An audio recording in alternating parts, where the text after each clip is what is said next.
Bonjour chers auditeurs de Nexus et bienvenue sur notre chaîne. Avant de commencer l'entretien qui va suivre, je tiens à vous rappeler que le magazine Nexus est un magazine indépendant sans pub que vous pouvez trouver en kiosque ou en ligne et que sans vous lecteurs, nous ne pourrions vous proposer du contenu comme celui qui va commencer. Alors aujourd'hui, ah là là, je suis heureuse parce que je reçois à nouveau Houssen Haït. Houssen Haït, que nous avions reçu en octobre 2025 pour un premier entretien sur les sorties de corps, qui a duré près de 3 heures, que nous avions fait suite à une expérimentation d'1 mois ensemble avec un protocole. Moi, j'avais essayé de sortir de mon corps.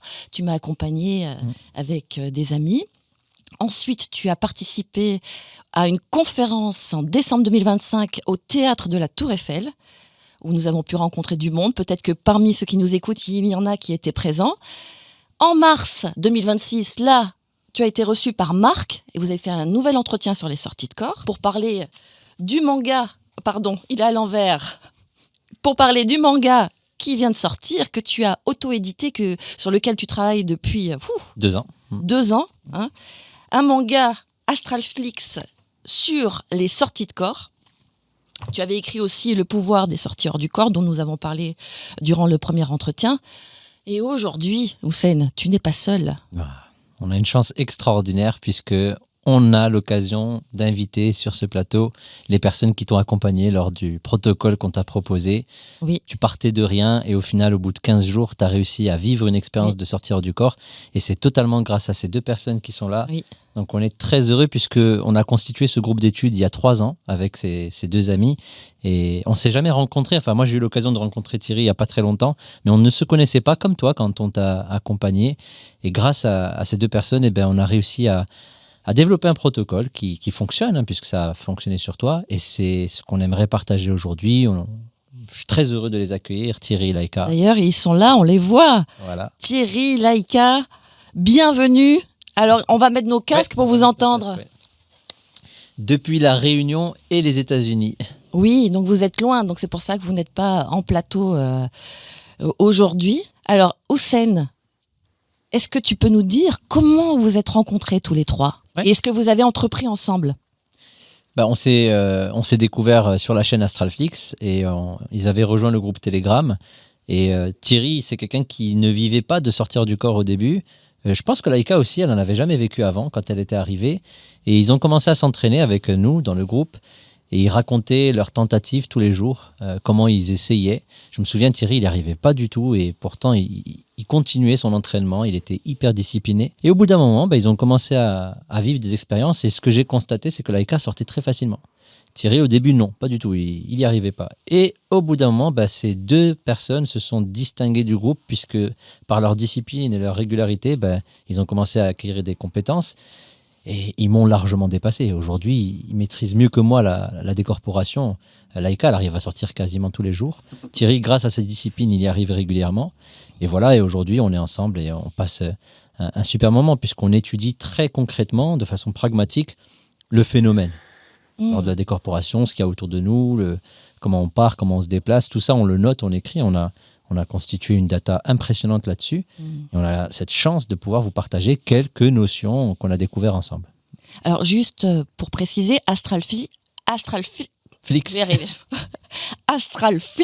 c'est le nom de ta chaîne. C'est le nom de la chaîne, ouais. Et maintenant, c'est devenu le nom du manga, et le nom de la communauté. Donc, c'est devenu un nom global, on va dire. Alors, Thierry, Laïka, est-ce que vous pourriez nous dire déjà qu'est-ce qu'une sortie hors du corps ? Parce qu'on parle de sortie hors du corps, là, comme on parle d'une recette de cuisine que tout le monde connaît. Non, c'est quoi une sortie hors du corps, si vous deviez l'expliquer à des auditeurs qui ne savent pas ? Laïka. Pour moi, c'est la capacité de se désynchroniser de notre enveloppe physique, donc en toute conscience. Donc on ressent un phénomène de décorporation lorsque cela se produit. Et il n'y a pas de mot plus juste que sortir hors de son corps lorsqu'on ressent ce genre de choses. Et comment tu définirais, toi, une sortie de corps, Thierry ? Je donnerais une définition pas très claire parce que j'ai déjà du mal à savoir vraiment précisément ce que c'est, mais je dirais que c'est plutôt la sensation d'avoir un corps qui se décolle. Donc c'est la sensation d'un décollement d'un corps par rapport à un autre corps. À savoir s'il se passe vraiment un décollement et si il y a vraiment une sortie de corps, ça c'est ce qu'on ressent, mais est-ce que c'est vraiment ce qui se passe? J'ai encore des questionnements par rapport à ça. Alors, qu'est-ce qui vous a poussé tous les deux à vous intéresser à ce sujet, à regarder la chaîne de d'Houssen, Astralflix, à avoir envie d'expérimenter des choses? C'est venu comment? Alors, on a perdu Thierry. On a perdu Thierry, mais si Laïka veut répondre. Oui, en attendant.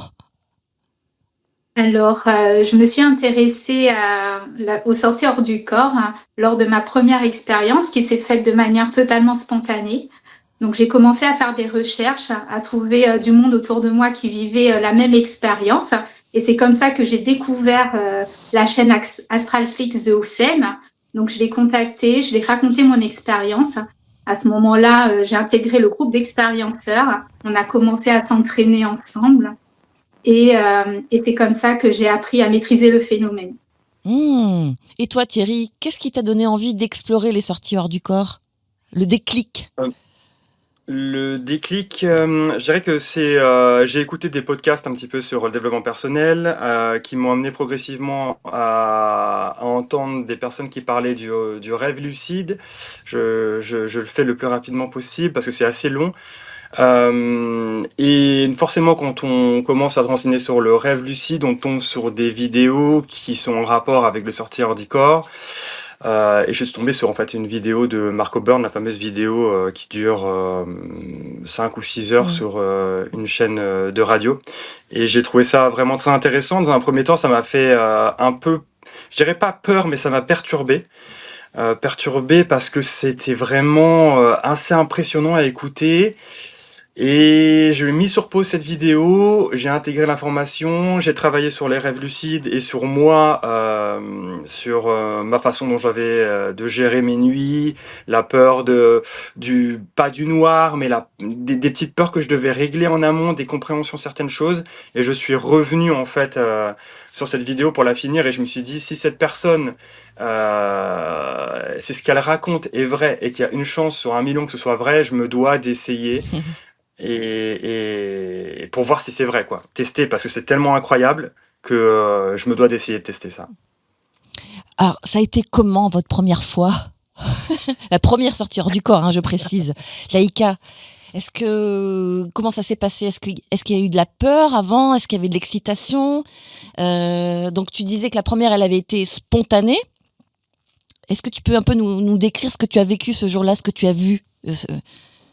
Oui. Alors, ma première expérience était spectaculaire.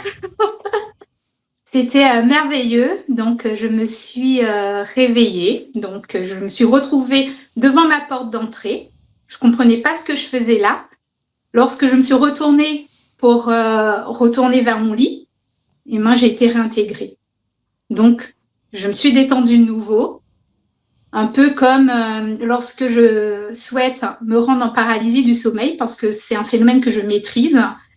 Donc, j'ai fait le même processus. Je me suis détendue. J'ai senti mon corps s'alourdir. Je me suis mise debout de nouveau. Et cette fois-ci, j'étais dans mon corps énergétique pour la toute première fois de manière consciente. Je suis allée à l'extérieur de la maison où j'ai vu des milliers d'étoiles dans le ciel. Et j'ai voulu me retrouver parmi ces étoiles. Et j'ai été téléportée. Donc, il y avait plein d'étoiles autour de moi. Puis, j'ai voulu en voir plus. J'ai piqué une accélération. Tout s'est fait de manière naturelle. Je me suis retrouvée à traverser ce que j'appelle le monde de la matière. Donc, ça avait une texture un peu gélatineuse. C'était comme si je sortais de quelque chose. Et je me suis retrouvée dans un espace où il y avait un gros livre qui tournait à grande vitesse. Il y avait de la vie qui se défilait à l'intérieur, un peu comme un film qu'on projette à grande vitesse. Et j'avais une sensation de liberté à ce moment-là. Mais j'avais peur de me rapprocher de ce livre, j'avais peur qu'il me broie. Donc, j'ai continué mon aventure et je me suis retrouvée au-dessus d'une galaxie.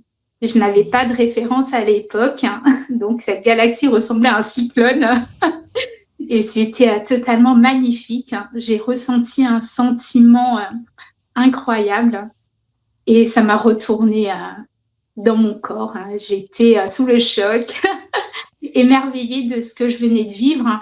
Et je me suis dit, s'il y a une seule chance, hein, si mon corps il arrivait à faire ça, il fallait que j'apprenne à le reproduire. Et c'est à partir de là que j'ai commencé à faire mes recherches et que j'ai intégré le groupe Astral. D'accord, bah, c'est sûr que ça donne envie d'y retourner, hein. Oui, et puis ce qui est intéressant dans ces récits-là, c'est que ces deux personnes découvrent les sorties hors du corps, ils expérimentent, ils partagent sur le groupe Telegram. Et moi, ce qui m'a interpellé, c'est que ce sont deux personnes qui sont quand même très terre à terre, qui aiment aussi se remettre en question. Donc c'est pour ça que moi j'ai réussi à accrocher avec eux et je leur ai proposé qu'on étudie ce phénomène très sérieusement. Ça veut dire que ce que vit Laïka, elle le vit quasiment tous les jours. Elle vit des choses où elle part très loin, des expériences extraordinaires. Moi et Thierry, on a un peu plus de mal à vivre ce genre de choses. Mais ce qui est bien chez Laïka, c'est que malgré qu'elle vit ça, elle arrive à sortir et à rester proche du lit, observer, étudier. Donc on lui pose des questions, on lui dit s'il te plaît Laïka, vérifie ça, ça, ça. Elle va, elle le vérifie. Thierry aussi il y arrive. Moi maintenant j'y arrive aussi. Et c'est là qu'on a uni nos forces pour déposer cette data. Attends, quand tu dis vérifier, c'est quoi? Bah, par exemple, tu vois, quand on sort, prenons un exemple très concret. On sort, on est tiré. On sent qu'il y a quelque chose qui nous tire. Laïka est à La Réunion, Thierry à Los Angeles. Je lui pose la question, je lui dis, vous avez senti vous aussi quelque chose qui tire? Et là, bah, Thierry, quand il raconte ses expériences, il dit, oui, effectivement, par exemple, j'ai un habit qui me retient, une veste, un chapeau, ou alors ça me tire derrière la nuque ou derrière le dos. Et Laïka, elle raconte son expérience et elle dit, je me suis levé, j'ai enlevé mes habits, j'avais plusieurs pantalons.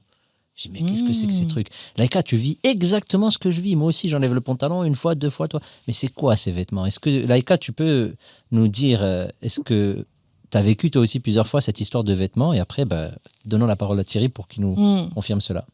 C'est un petit exemple.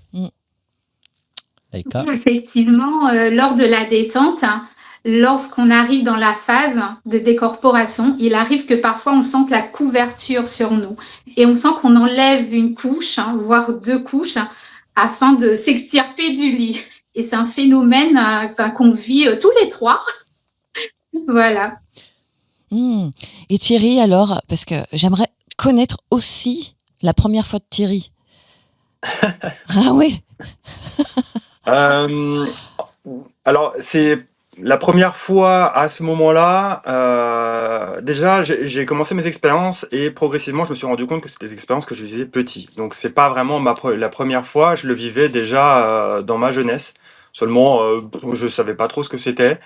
C'était bizarre. Mais la première fois que je l'ai fait en essayant de déclencher l'expérience par moi-même, ça a été très progressif. Il n'y a pas eu une sortie ou la sensation de sortie directe. C'est pas arrivé d'un coup comme Laïka où je me suis retrouvé ailleurs. Ça a été des premières petites phases que j'ai dû analyser, comprendre pour pouvoir les répéter et réussir à le reproduire.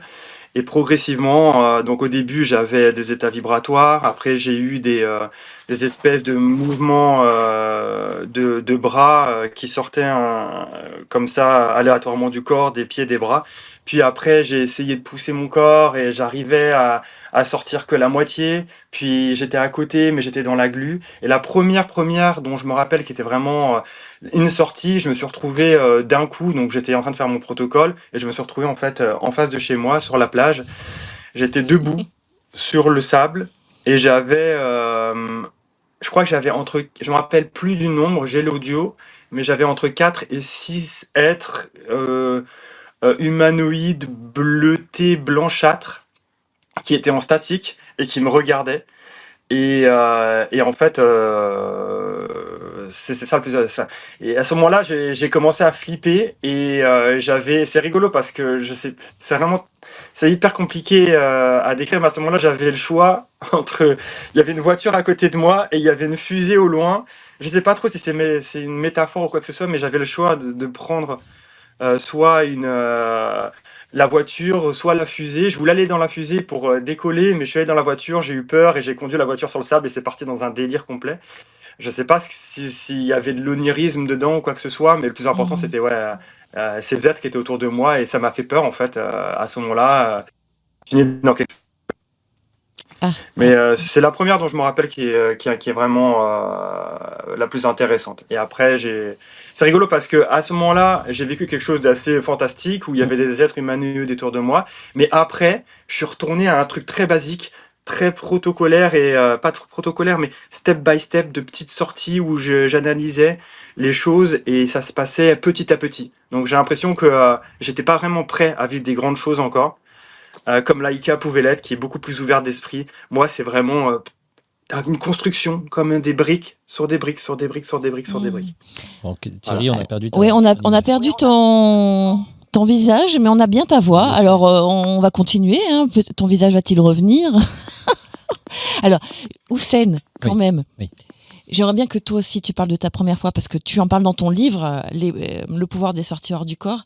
Et je sais qu'à ce moment-là, ça m'a vraiment fait sourire aussi parce que il me semble que tu t'étais enfermé dans un bateau, Oui. dans une chambre, Mm. et que tu t'étais dit, dis-moi si je déforme, hein, Ouais. tant que je fais pas une sortie hors du corps, je reste ici, même si ça doit prendre plusieurs jours. Ouais, c'est Genre, ça. t'étais tellement motivé que...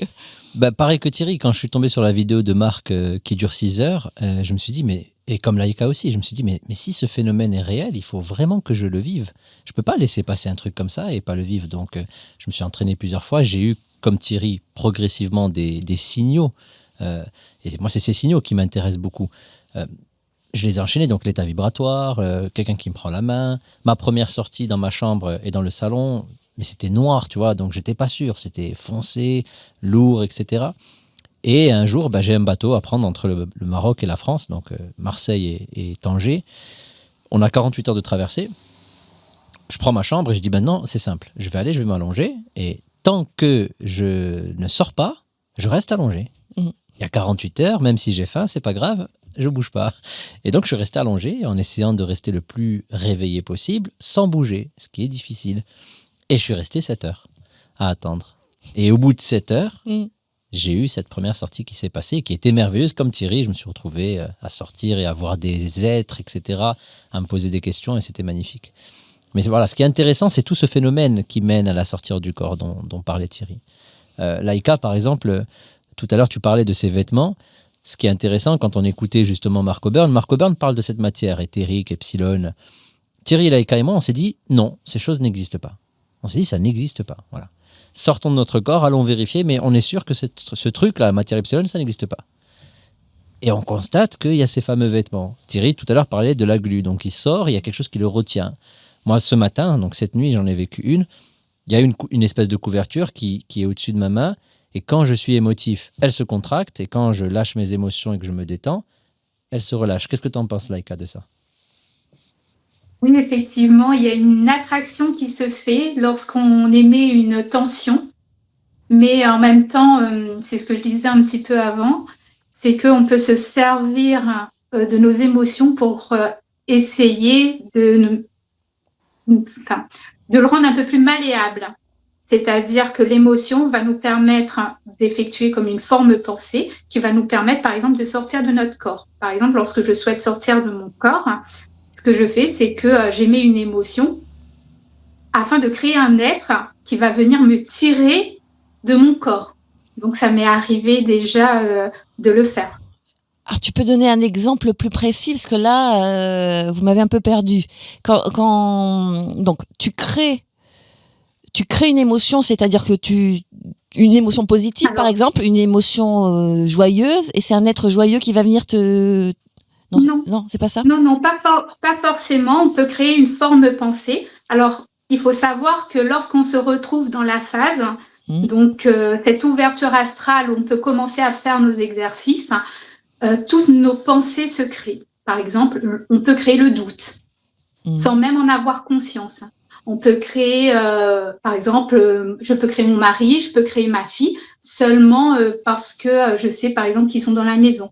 J'ai également une théorie, et ça reste vraiment qu'une théorie, que éventuellement la personne qui se trouve dans la maison peut également créer ses pensées. Et ces pensées peuvent se matérialiser et rester présentes dans la pièce, par exemple. Mon mari, qui est très réticent à ce genre d'expérience, a créé une fois le doute. et sa forme pensée m'a enfermée dans la maison. Mais est-ce que tu penses que c'est la Donc, matière, la fameuse matière noire qu'on voit de l'autre côté qui prend la forme avec les émotions? Est-ce que tu penses que c'est ça? moi, je pense que c'est ça, que cette matière peut prendre forme. Et c'est d'ailleurs pour ça que parfois, avec l'émotion, donc je veux sortir de mon corps et je veux qu'on vienne me tirer. Et à ce moment-là, je sens deux mains qui m'agrippent les jambes ou qui me prend pour me tirer. Donc c'est toi qui as créé à ça ce alors? moment-là, on voit qu'il y a un côté émotionnel derrière. D'ailleurs, lorsque je souhaite effectuer une expérience, je pose toujours une intention. Pourquoi? Parce que l'intention va être mon carburant. C'est elle qui va me donner une direction et me permettre de vivre une expérience forte. Alors voilà maintenant 4 ans, hein, si je ne me trompe pas, que vous travaillez ensemble, que vous partagez vos observations au quotidien ou du moins régulièrement.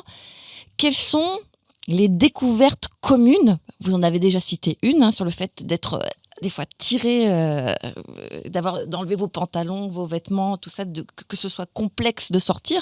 Mais quelles sont les similitudes dans vos expériences à tous les trois? Tu pourrais nous dire, Laïka, ce qui revient? Alors, la présence d'entités.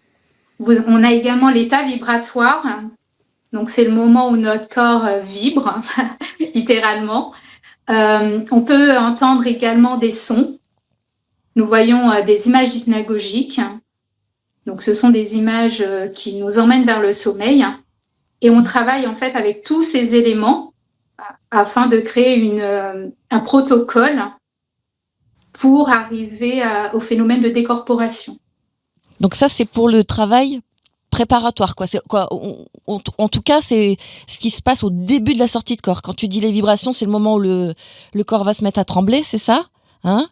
Voilà. Les images. Voilà. En fait, il y a vraiment un protocole qui est mis en place.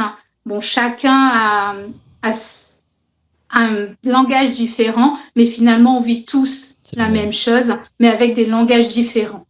Donc, on passe toujours par une phase préparatoire où on vient se détendre. On fait une remontée en conscience, donc ce moment où on essaie de ne pas s'endormir pour arriver à la phase de bascule. Arrivé à la phase de bascule, on va commencer à mettre en place des actions qui vont nous permettre de déclencher l'état vibratoire. Et le déclenchement d'état vibratoire peut passer par différents phénomènes tels que le son, la présence d'entités et d'autres phénomènes que mes collègues expérienceurs sauront expliquer. Ou pas. Parfois, il n'y a rien. Tu as vu, Laïka? Parfois, on attend. Ou sinon, parfois, il y a... Et il n'y a rien qui se passe et qui nous dit qu'on y est. Et pourtant, Laïka connaît bien ce phénomène. On y est, voilà. Parfois, effectivement. Alors, parfois, il n'y a absolument rien. Et c'est là où la difficulté réside, parce qu'on doit savoir détecter cette anomalie. Donc, c'est le plus difficile. Donc, le plus difficile, c'est de savoir qu'on y est. Donc, dans les similitudes, c'est notamment ce moment où vous avez l'impression qu'il ne se passe rien. Oui, voilà. Parfois tu attends, et comme elle a expliqué, l'hypnagogie, des sons. D'ailleurs, Laïka et moi, on a réussi à détecter un son, alors qu'on n'en a jamais parlé, qui nous dit qu'on y est, le fameux tcht, tcht, tcht. On en parle. Et, ah, tu connais toi aussi? Elle me dit, ouais, moi je connais. Oui, alors, donc pour certains auditeurs qui ne connaissent pas le sujet, donc au moment où on sort du corps, ou avant de sortir du corps, vous avez un son qui alerte. Donc, tu vois, tu parlais d'un moteur d'avion. Ça arrive, mais ça fait longtemps que ça ne nous est pas arrivé, tous ensemble. Moi, ça avait été comme un corps de chasse au loin. Voilà. Des cloches, des musiques, des chiens qui grognent, des gens qui marchent à côté de toi, mais pas tout le temps. Et comme elle disait Laïka, il y a des moments où il n'y a rien de tout ça. T'attends. Et tu y es, mais il n'y a rien qui te prévient que tu y es. Et là, Laïka, souvent, on est étonné. Elle nous dit, on y est, mais comment on peut savoir? Parce que nous, on se lève. Comme ce matin, moi, c'est ce que j'ai vécu. Je me suis levé, j'ai senti mes abdos. Et pourtant, j'y étais. Donc, je n'ai pas osé me lever alors que j'y étais. Mais ça, Laïka, elle connaît très, très bien ce phénomène aussi. Et Thierry, alors là, on a parlé des similitudes, plutôt avant la sortie de corps. Quelles sont les similitudes que vous avez vécues une fois que vous êtes sorti? Et qu'est-ce qui vous a époustouflé Est-ce que vous ne connaissiez pas qu'est-ce qui vous a... Mais on vit exactement la même chose, quoi. Tu peux nous dire, Thierry? Oui, bien sûr. Je dirais que un truc vraiment qui vient de se passer il y a quelques jours, quelques semaines, qui a été une prise vraiment de conscience, elle en parlait tout à l'heure, Laïka et Houssen aussi, c'est un peu complexe à expliquer, mais quand on est de l'autre côté, c'est un monde vraiment émotionnel, et toute cette histoire de glu dont on parle tout à l'heure, on s'est rendu compte que lorsque on mettait vraiment plus d'accroche là-dessus, tout ça, ça disparaissait. Je trouve ça incroyable parce que on est tout le temps bloqué avec des vêtements, ça c'est une similitude encore, avec des vêtements, des couettes, des chapeaux, avec de la glu. Et à partir du moment où on dépasse ce stade-là, et on s'en est vraiment rendu compte, enfin en tout cas moi, je m'en suis rendu compte il y a quelques jours, que il fallait que je me déconnecte vraiment de tout ce qui était en rapport avec le corps physique et la pensée du corps physique et ce que j'avais comme représentation du corps dans la vie de tous les jours quand je suis de l'autre côté, pour me détacher de tout ça. Donc là, on est encore à un stade au-dessus pour des gens qui vivent vraiment des expériences et beaucoup d'expériences, et qui ont ce problème de glu, de vêtements, etc. Et on s'est rendu compte que lorsqu'on était déconnecté de cette image qu'on avait de nous, qu'on mettait toutes nos émotions de côté et qu'on passait à un stade au-dessus, et ça, on l'a tous vu dernièrement, ensemble, plus ou moins, et ben, on était beaucoup plus léger et on partait plus facilement ailleurs. Mais c'est ça toute la difficulté, c'est de réussir à vraiment enlever ce schéma qu'on a corporel et de pensée humain, terre à terre, physique, dans le monde terrestre. Et ça nous permet de vivre des expériences encore plus extraordinaires. Alors Laïka, elle a réussi à faire ça depuis assez longtemps, parce qu'elle a cette fluidité d'esprit que peut-être Houssen et moi, on a un peu moins. Mais ça fait partie des choses qu'on découvre ensemble. Et il y a plein d'autres choses. Il y a la glu de l'autre côté. Quand on va mettre la main derrière la nuque, on voit souvent qu'on a quelque chose qui pourrait s'apparenter à ce qu'on appelle la corde d'argent. Le vortex. Les entités aussi. Comment ? Le comportement des entités, tu as remarqué Oui, bien sûr, mais encore, tu vois, encore une fois, ce comportement d'entité a vraiment à faire avec comment toi tu te comportes aussi. C'est quelque chose dont on parle souvent. C'est lorsqu'on leur donne de l'intérêt, tu as l'impression qu'ils prennent ta lucidité, comme s'ils aspiraient le truc. Et c'est difficile de définir vraiment ce que c'est une entité là-bas. Est-ce que ce sont des vraies entités? Est-ce que ce sont une entité qui est en rapport avec tes projections? Est-ce que ce sont des êtres qui se baladent de l'autre côté? C'est hyper complexe à définir, mais on le voit tous d'une manière ou d'une autre. On essaie de le définir avec notre propre façon de voir les choses, et finalement ça concorde, mais c'est hyper complexe à définir. Tu veux ouais. compléter, Houssen, sur les similitudes? Parce que moi, il y avait tu l'évoquais dans l'interview avec Marc, notamment aussi ce que j'avais vécu aussi, ce tunnel, ce vortex, au moment où le corps sort, t'as l'impression d'être propulsé dans un tunnel. Alors, c'est très intéressant ce que tu dis là, parce que c'est quelque chose qu'on vit très rarement, Thierry et moi. Très rarement. Et c'est la question que je voulais justement poser à Laïka, tu vois. Laïka, pourquoi, quand tu nous vois de l'extérieur, quand tu écoutes nos audios sur Telegram, sur notre groupe, est-ce que tu as remarqué qu'est-ce qui fait que Thierry et moi, on est sur Terre ou proche du lit, et qu'on prend rarement ce fameux tunnel, ou cette phase d'accélération? Tu peux nous en parler, toi, Laïka, parce que tu la connais très bien. Je l'ai vécu cette nuit, mais je le raconterai plus tard sur la chaîne. Mais maintenant, je comprends Laïka dans ce qu'elle vit. Et justement, est-ce que je peux diriger la question vers Laïka? Alors déjà, avant de commencer mes expériences, je vais poser mon intention. Pour moi, c'est quelque chose d'hyper important. Pourquoi? Comme je disais, elle va me donner, ça va me servir de carburant et de direction. Une fois que mon intention elle est posée, je vais me détendre et je vais lâcher prise. Et c'est mon lâcher prise qui va me permettre de décoller.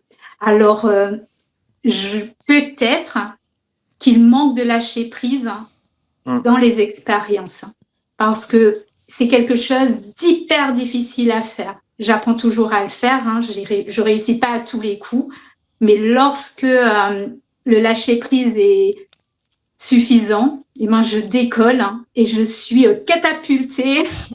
Je me souviens. Littéralement catapultée. Ouais. C'est le terme quand on avait fait le protocole que j'avais utilisé aussi, ce sentiment d'être Mais vraiment, moi, je suis pas du tout restée à côté du lit, rien. C'est tout de suite pas comme une pierre. Ouais. Et si je peux rajouter quelque chose par rapport à Ouais. ça, Oui. Tu vois, Laïka, elle est beaucoup moins sceptique que des profils comme moi où je vais être hyper sceptique et je vais bloquer vraiment toute une catégorie d'expériences parce que je m'autorise pas à les vivre parce que je me dis non, c'est pas possible, etc. Et moi, quand j'arrive à débloquer ce genre de, pas à débloquer, mais à me laisser aller et me dire ok, je suis pas mon corps, je peux faire bien plus que ça, généralement, je tombe dans des mondes noirs et je suis en attente. Tu vois. Et ça, c'est super intéressant parce que Laïka, elle pose une intention. Elle travaille dessus et direct, elle part dans ce tunnel qui l'envoie parce qu'elle a posé l'intention et elle part. Tandis que moi, je vais être plutôt en mode sceptique. Bon, d'accord, ok, je veux bien, je suis pas mon corps, etc. Et des fois, je vais être là, dans le monde noir, à attendre comme un imbécile. Et il se passe rien, il se passe rien. Et au bout d'un moment, je me dis, je crie tout fort dans ce monde-là. Je veux voir, par exemple, j'avais fait une expérience, je dis, je veux voir l'architecte du monde. Alors, je sais pas pourquoi j'avais sorti ça. Et il y a un tout petit point qui est arrivé au loin, qui a commencé à grandir et je me suis retrouvé dans le point et j'ai vécu une expérience vraiment trop géniale. Mais elle a raison, Laïka. L'intention et l'ouverture d'esprit et casser tous les schémas qu'on a derrière et s'autoriser à ouvrir vraiment, ouvrir l'expérience, c'est vraiment super important. Alors, vous avez commencé à répondre à la question que je voulais vous poser, parce qu'on a parlé des similitudes, et j'allais dire, quelles sont les différences majeures aussi que vous avez expérimentées pendant 4 ans? Qu'est-ce qui vous distingue et qui finalement vous complète, hein, parce que... mais quelle grosse différence y a-t-il? Oui, il y a quelque chose, j'étais en train de réfléchir justement quand j'écoutais Thierry et Laïka. Par exemple, on a nos techniques. C'est ce que disait Laïka tout à l'heure. Chacun sa technique. Et sur On ça, y reviendra, hein, d'ailleurs, sur les techniques. Sur après. ça, vraiment, ce qui est bien dans ce groupe, c'est qu'on n'est pas du tout en train de suivre. On n'est pas des suiveurs. Ni Laïka, ni Thierry, ni moi. Chacun est dans son monde. Chacun a son truc. Thierry, par exemple, il dit, moi, ma technique, c'est la tension statique. Pour en parler. Moi, quand j'essaye la tension statique, j'y arrive pas tout le temps. J'y arrive de temps en temps, mais c'est pas mon truc. Laïka, non, elle se lève. Elle a une façon de se lever. Et j'essaye, j'arrive pas. Mais moi, ma technique, c'est le frottage de main. Voilà, moi, c'est ça. Et j'ai beau essayer de tenter leurs expériences, ça marche pas. Et on a remarqué un truc, c'est ce que disait Laïka, c'est que finalement, on fait tous la même chose. On essaie de s'endormir, on remonte. On essaie de s'endormir, on remonte. Et arrivé à ce moment précis, on fait un mouvement énergétique. Et Thierry, lui, il le fait en tension statique. Moi, je le fais en frottant mes mains. Et Laïka le fait en se levant doucement. Elle en parlera mieux que moi. On a remarqué qu'en fait, on fait tous la même chose. C'est juste que le terme est différent, le langage est différent, mais on fait tous la même chose. C'est de pousser en continu de façon doucement pour se lever. Voilà, donc je voulais avoir l'avis de Laïka et Thierry là-dessus. Oui, effectivement. Donc, arrivé à une étape, on commence à pousser, à faire des mouvements énergétiques pour permettre la décorporation parce qu'on sent qu'on n'est pas total, qu'on est un petit peu verrouillé. Et pour fluidifier un petit peu le mouvement, on commence à bouger. Donc moi, j'ondule et je me lève doucement. Donc j'ai appris à reconnaître mon corps énergétique. Donc c'était pas évident. Ça m'a pris 1 an pour comprendre ce que c'était qu'un corps énergétique. Donc c'est vrai que lorsqu'on ne connaît pas, c'est assez difficile. Mais au fur et à mesure qu'on s'entraîne, on apprend à écouter son corps et à ressentir des choses qu'on ne ressent pas lorsque on s'entraîne pas. Donc voilà. Donc pour en revenir aux différences, donc il y a la différence de vos techniques. Et qu'est-ce qu'il y a comme autre différence? Laïka, Thierry. sur la Ouais, technique. moi j'ai déjà la personnalité de toutes les personnes. Enfin, Laïka a une personnalité précise, Houssen a une personnalité, et ça va jouer énormément sur le type d'expérience qu'on va vivre. Donc les expériences vont être de types différents, rien qu'avec la personnalité dans un premier temps. Après, les différences qu'on a, pour moi, c'est ce qu'on s'autorise à voir. On reste tous des humains avec plus ou moins la même conception de la réalité. On vit dans le même environnement. Je pense qu'on peut tous voir pareil. Pour moi, c'est juste une question de qu'est-ce qu'on est prêt à voir, et à partir du moment où on pourrait tous plus ou moins voir plus ou moins la même chose. C'est juste qu'on s'autorise à le voir ou pas. Moi, je vois beaucoup moins de choses que Laika. Donc les différences, c'est que moi je vais pas dans des mondes magnifiques tout le temps, ça m'arrive, mais je reste beaucoup plus dans un monde proche de mon environnement, mais je sais que c'est entièrement dû à ce que je suis, à ce que je pense. Donc il n'y a pas tant que ça de différence, mais il y en a, mais je pense que c'est surtout dû à voilà encore à cette personnalité qu'on a et ce qu'on s'autorise à voir ou pas. Je sais pas si c'est clair. Oui, oui, très bien. Et c'est lié, Ouais. au comportement humain qu'on a sur Terre aussi. Par exemple, Totalement. Thierry, j'ai appris à le connaître, c'est quelqu'un qui a une zone, un cocon qui... Bah, tu pourras m'en parler mieux que moi. Ta façon de gérer ta vie, tu vois. Et je t'avais dit une fois, est-ce que c'est pas ça qui fait que tu t'éloignes pas trop de ton lit, que tu restes dans ta zone avec la baie vitrée? Tu te rappelles de ça? Ouais, bien sûr. Ouais. Et moi, j'ai l'intermédiaire, tu vois. Moi, je suis un peu plus... je vais vers l'inconnu, alors que C'est Laika, vrai. elle a aucune limite. Elle se lève et part. Et on le voit dans les sorties de corps. On voit bien que moi, j'arrive un peu à m'éloigner. Parfois, j'arrive à aller à des mondes un peu plus élevés. Et Laika, elle part. Voilà. Et je sais pas, qu'est-ce que t'en penses, Thierry? Tu penses que c'est juste ça? Mais ouais, je pense que c'est juste. Et ce qui est bon en plus, c'est que dans notre groupe, on est très ouvert, on communique énormément nos expériences, ce qui fait qu'on peut les comparer et on se pousse en fait toujours nous, on va être un peu chiant avec Laïka parce que elle part très loin et on se pose beaucoup de questions. Du coup, on a tendance peut-être à la ramener les pieds sur terre. On est un peu relou. Et elle, par contre, va nous amener et nous pousser, nous donner envie d'aller vivre des expériences extraordinaires. Mais c'est vrai que moi, j'ai une tendance à vraiment, encore une fois, à faire des petits pas, des petits pas, des petits pas, très précis, analytiques. Et donc, du coup, j'avance petit à petit. Et tandis que donc ouais, je confirme. Moi, je suis plus, je vais plus doucement, mais une fois que c'est posé, après, j'arrive à reproduire le truc et à construire les choses sur une base solide. Il y a- Donc, Tu parlais des différences. Alors, c'est vrai qu'il y en a, mais revenons sur quelque chose qu'on a constaté, une fois de plus. Laïka, Thierry et moi. Moi, j'étais un des premiers, je m'en souviens, à parler de ce fameux monde bleu, monde gris bleuté et monde coloré. Et je leur disais souvent, et on se mettait d'accord, il faut vraiment qu'on sorte avec un minimum de croyances, de dogmes. Qu'est-ce que vous voyez de l'autre côté? Et là, j'ai une question à leur poser. Si tu veux, on commence par Laïka. Cette histoire de monde bleu, gris, monde noir, monde sépia, qu'est-ce que tu peux nous dire là-dessus? Ça tient la route? Tu as vécu déjà ça, toi, ou pas? Oui, bien sûr. Alors, pour moi, tout est possible. Et je suis d'accord avec Thierry de dire que bah, finalement, c'est vrai, on va vivre ce qu'on s'autorise à vivre. Et lorsque on va sortir, par exemple, on a découvert les mondes noirs, on a découvert des mondes bleus, des mondes sépia, des mondes colorés, donc en ce qui me concerne. Et c'est vrai que je me dis, je me limite pas.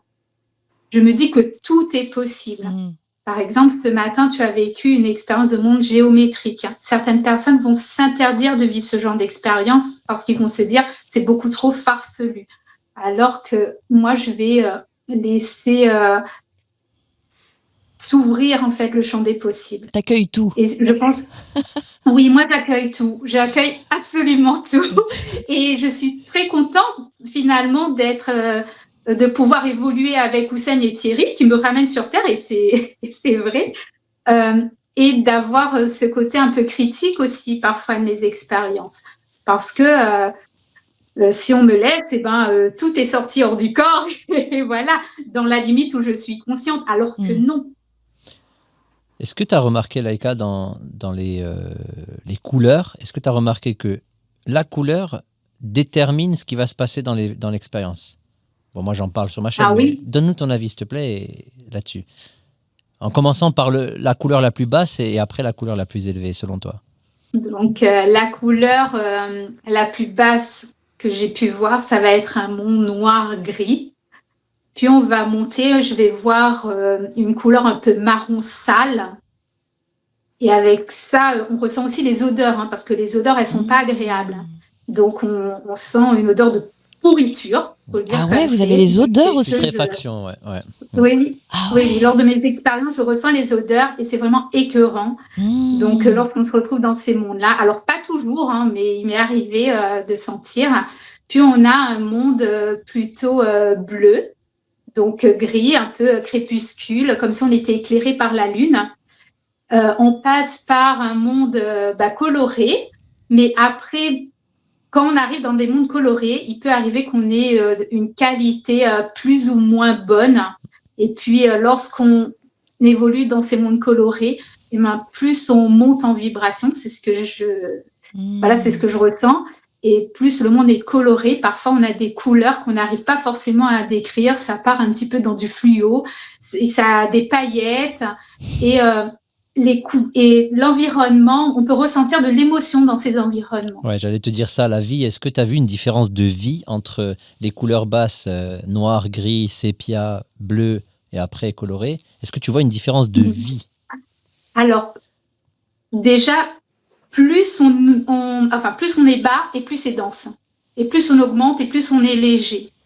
Et lorsqu'on rencontre des êtres de l'autre côté, souvent on n'est pas embêté lorsqu'on arrive dans des mondes qui sont vibratoirement élevés, alors que quand on est dans des mondes un peu plus bas, alors très bas non, parce que les êtres ils n'arrivent pas vraiment à communiquer avec nous, mais lorsqu'on se retrouve dans les mondes intermédiaires, et ben souvent on vient soit nous baisser en lucidité, soit nous plomber.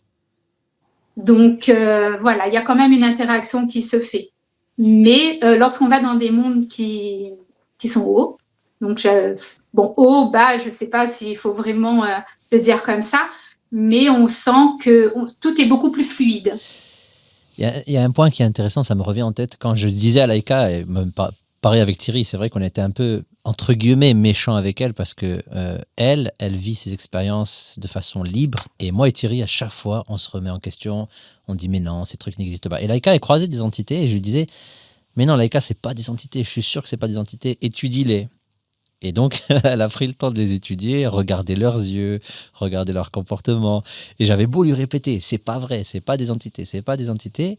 Et elle, mordicus, elle me disait, je te promets, il y a 2 types. Alors, tu peux nous parler de ces 2 types d'entités? Alors, on a les entités, les formes pensées qui viennent nous bloquer parce que voilà, ça fait partie de nos émotions. Et on a ces autres entités. Alors, moi, j'ai demandé à avoir une tante qui était décédée. Et lorsque je me suis mise debout, elle était face à moi. Et j'étais heureuse de la voir. Tout était très palpable et tangible. Mais lorsque je me suis approchée d'elle, lorsque je l'ai regardée dans les yeux, elle détournait le regard. Et elle avait des yeux un peu jaunes qui bougeaient un peu bizarrement. Et je me suis dit, c'est vraiment trop bizarre. Là, par contre, c'est pas moi qui l'ai créé. Et lorsque j'ai dit, dis-moi qui tu es, il m'a mis un biscuit dans la bouche. Un granola pour me retourner dans le lit. La deuxième fois, c'était un bonbon à la menthe. Et je ressentais la fraîcheur de la menthe lors du retour au corps. Et là, c'était... Et on sentait qu'il y avait quand même un... je sais pas comment expliquer ça, mais c'était assez fou. C'était assez fou. Et pour moi, ce sont des entités indépendantes. Et vous avez pu rencontrer des êtres chers, mais vraiment? Ou des gens que vous avez connus et vous avez senti que c'était eux ou jamais? Parce que tu m'expliquais dans le premier entretien que tu avais vu ta grand-mère. Oui, mais c'était une fausse. C'était une fausse. Mais est-ce que vous avez déjà vu des êtres qui, selon vous, étaient vraiment les personnes que vous connaissiez? Oui. Alors, moi, j'ai rencontré un proche qui se retrouve dans le bas astral. Et lorsque je l'ai rencontré, il m'a dit oui, en fait, si je suis là, c'est parce qu'on n'est pas venu déposer de choses sur ma tombe. Et puis je fais, mais non, si tu es là, c'est par rapport à la vie que tu as vécue. Et là, il était, il voulait pas entendre ça, mais j'ai pris le temps de l'observer, j'ai pris le temps de communiquer avec lui. Mais c'est vrai qu'il était dans un déni, mais total. Et qu'on m'a transmis comme information de l'autre côté, et pour moi c'était quelque chose d'hyper intéressant, c'est que par exemple le paradis se trouve à l'intérieur de nous. Et je me dis que s'il se retrouve dans le bas astral, c'est peut-être parce que au final à l'intérieur de lui ça n'allait pas. Et c'est ce que je l'ai transmis de l'autre côté. Je fais mais non, si tu es là c'est vraiment uniquement à cause de toi. Change d'état d'esprit et tu verras, tu sortiras de là. Et alors, tu penses qu'il en est sorti ou pas? Tu as eu des nouvelles? Eh ben non, il n'est pas encore sorti. Hein. Il n'est pas encore sorti. Et toi, Thierry, est-ce que Euh, tu as rencontré des gens, des entités, de quelle sorte? Comment ça s'est passé? bah, pour répondre à la question sur est-ce que j'ai rencontré des gens de ma famille? Mhm. Oui, j'en ai rencontré. Mon grand-père, c'est une histoire assez chouette, mais alors c'est très difficile pour moi de me dire que il est venu me voir et il m'a montré des choses. Tu vois, pour moi tout ça, ça reste théorique. Je sais pas si c'est vraiment lui ou pas. Tu sais, c'est là où on voit encore une fois la différence Mhm. entre Laïka et moi qui suis sceptique sur tout. Du coup, oui, je l'ai rencontré comme elle. C'était très beau, hein, mais alors, je me pose toujours des questions sur est-ce que c'était vraiment lui ou Oui, pas. je Mais vois ce par que. contre, ce que j'ai reçu comme, c'est ça qui importe en fait. C'est Mhm. qu'est-ce que tu en tires. Finalement, qu'est-ce qu'on en tire derrière, c'est ça le plus important. C'est est-ce que ça nous fait du bien, est-ce que ça nous fait pas du bien, est-ce que ça nous apporte une réponse ou ça nous aide dans notre vie à régler ou quelque chose. Ça m'a fait énormément de bien. J'ai vu mon grand-père, pour faire rapidement, il est venu me chercher chez moi dans ma maison d'enfance. Il m'a amené à un endroit très précis où il s'est passé beaucoup de choses dans ma famille, des accidents mortels de personnes très chères qui sont décédées. Il est parti on était dans la voiture, à travers le pare-brise, dans une énorme lumière. Et il est venu me rapporter l'information sur ma grand-mère et il m'a transmis une espèce de dose d'énergie. Alors je le fais très rapide, hein. Mhm. C'était beaucoup plus long que ça, mais une espèce de dose d'énergie extraordinaire que j'ai ressenti en me réveillant encore pendant plusieurs minutes où j'avais à l'intérieur de moi une espèce de genre de choc émotionnel, on peut dire, ou alors de choc vibratoire. Ça a été très intense et oui, ce genre d'expérience, ça m'arrive aussi, ouais. Et c'est vraiment chouette à vivre parce que au-delà de savoir si on rencontre des vraies personnes ou quoi, Mhm. l'impact que ça a, pour moi, c'est ça le plus important. Ça m'a apporté tellement de bonheur et tellement d'amour. C'est comme si j'avais réussi à reconnecter avec eux alors que ça faisait 10 ans qu'ils étaient plus là, tu vois. Et c'est ça le plus important pour moi, malgré le fait que pour moi ça reste un petit peu théorique et je n'arrive pas à me positionner sur une définition propre pour savoir si c'est vraiment vrai ou pas. Mhm. J'essaie de garder l'information que ça me donne parce que c'est positif. Mhm. Alors justement, là, tu parles des effets bénéfiques que cela peut avoir, les sorties de corps. Et c'était la question que je voulais vous poser, donc tu as commencé à y répondre. C'est qu'est-ce que vous en retirez chacun d'entre vous? Comment dire, est-ce que c'est différent? Quels sont les bénéfices vraiment au quotidien et dans la vraie vie? Qu'est-ce qu'on retire de ce monde-là de bénéfique pour la vraie vie? Et inversement, parfois, est-ce que c'est toujours bénéfique? Ça, c'est une autre question. Je sais pas, Laïka, tu veux commencer? Thierry, comment on fait? Il y a énormément Laïka. de choses à dire Ben, là-dessus, donc Ouais, allez-y. ouais, très bonne question. Ouais. je commence. Ouais, vas-y. Alors, déjà, j'ai beaucoup travaillé sur l'aspect émotionnel lors de mes expériences. Ça m'a beaucoup servi dans la vie quotidienne. Déjà, à gérer mes émotions. C'est un peu action-conséquence. Donc, je le vis lors de mes expériences et je le reproduis également dans la vie physique. Je sais que les actions que je vais mener ici vont automatiquement créer quelque chose. Donc, sur l'aspect émotionnel, donc ça joue énormément. Donc, je fais beaucoup plus attention à ça, aux choses que je dis, aux choses que je fais. Et pour moi, c'est la chose la plus intéressante par rapport à ce que l'on vit. Tu peux donner un exemple, par exemple, comment tu as appris à gérer tes émotions, quelque chose que tu as vécu en sortie de corps, et comment tu l'as vécu ensuite dans la vraie vie, un exemple précis, t'en as un? Lorsque je crée, lorsque j'ai une émotion forte telle que la colère qui arrive, eh ben, j'essaie de la maîtriser de l'autre côté. Parce que lorsque j'arrive à la phase de bascule, lorsque je vois une entité, eh ben, ça m'énerve. Sauf que lorsque je suis énervée, lorsque j'émets une tension, eh ben, je suis bloquée. Et au final, je n'arrive pas à obtenir de décorporation. Par contre, si j'arrive à garder mon calme et à me détacher de tout ça, eh ben, j'arrive à vivre des expériences de meilleure qualité. Et c'est pareil ici. Lorsque on a des choses qui nous mettent en tension ici. Donc, il faut savoir se détacher. Donc, effectivement, voilà, il m'énerve, mais on va pas donner d'importance à ça.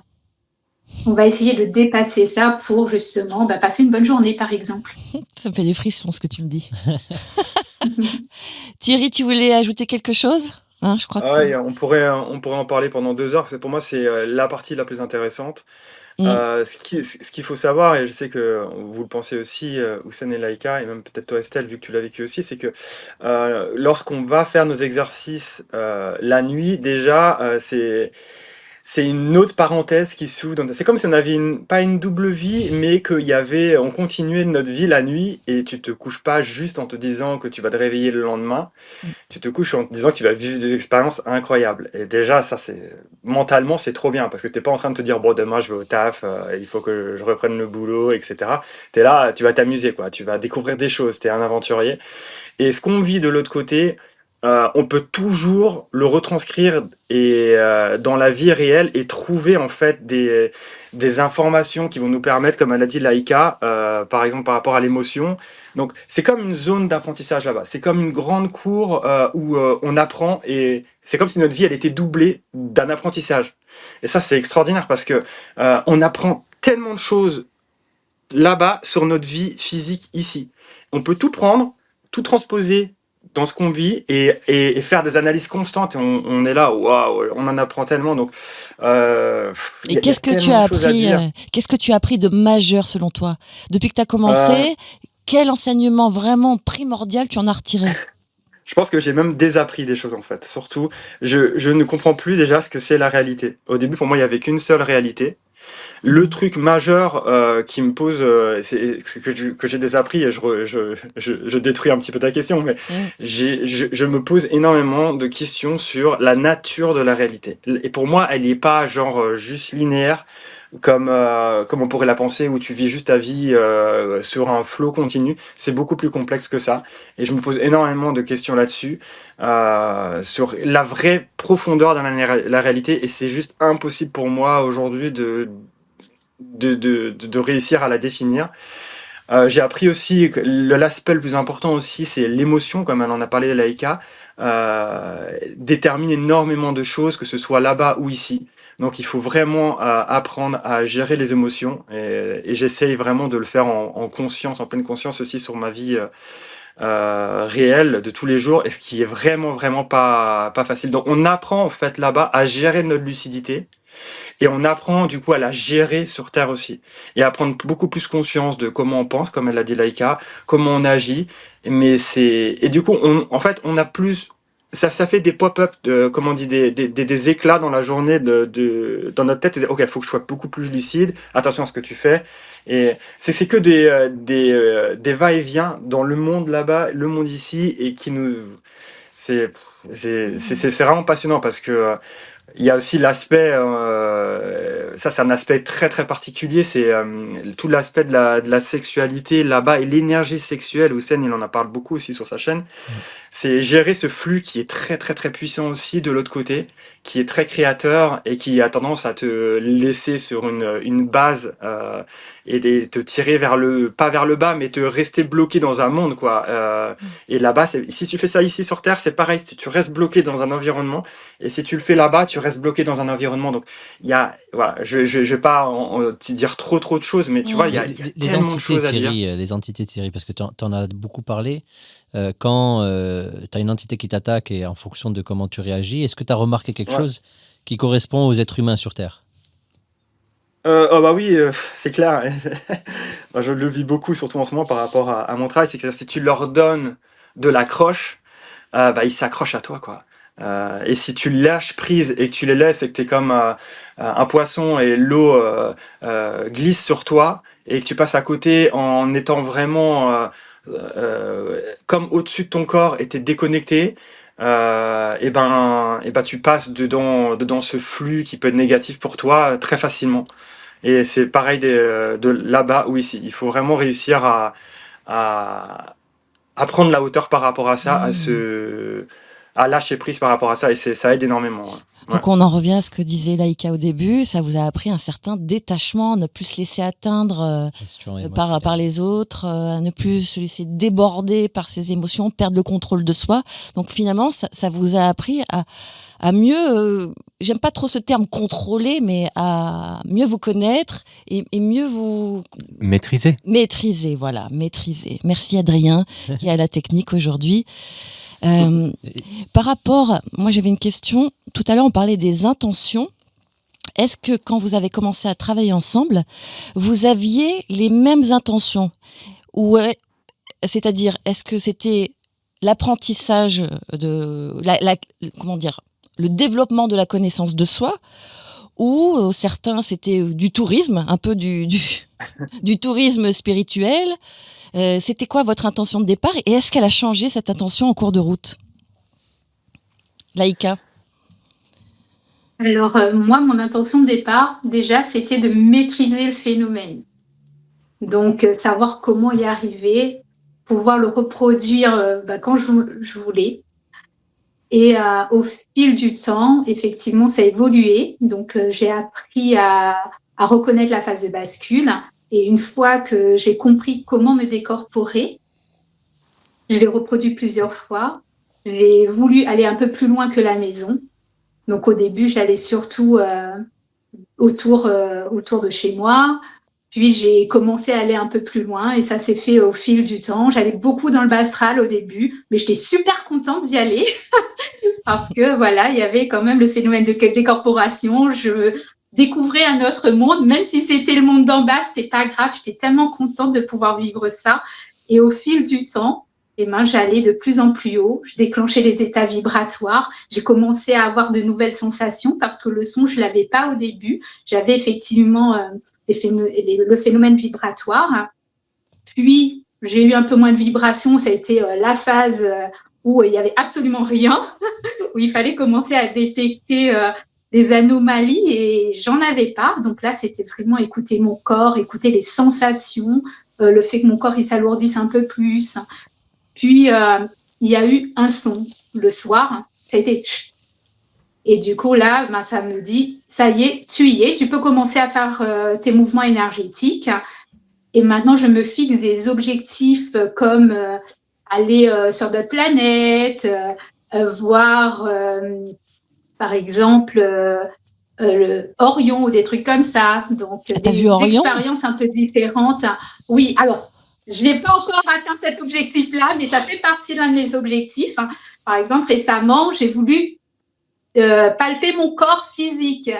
Donc, ça faisait partie de mes objectifs pour cette année. Donc, j'ai une liste et j'ai réussi à le faire. Donc, j'étais hyper contente. Mais au fur et à mesure, je me fixe des objectifs de plus en plus importants.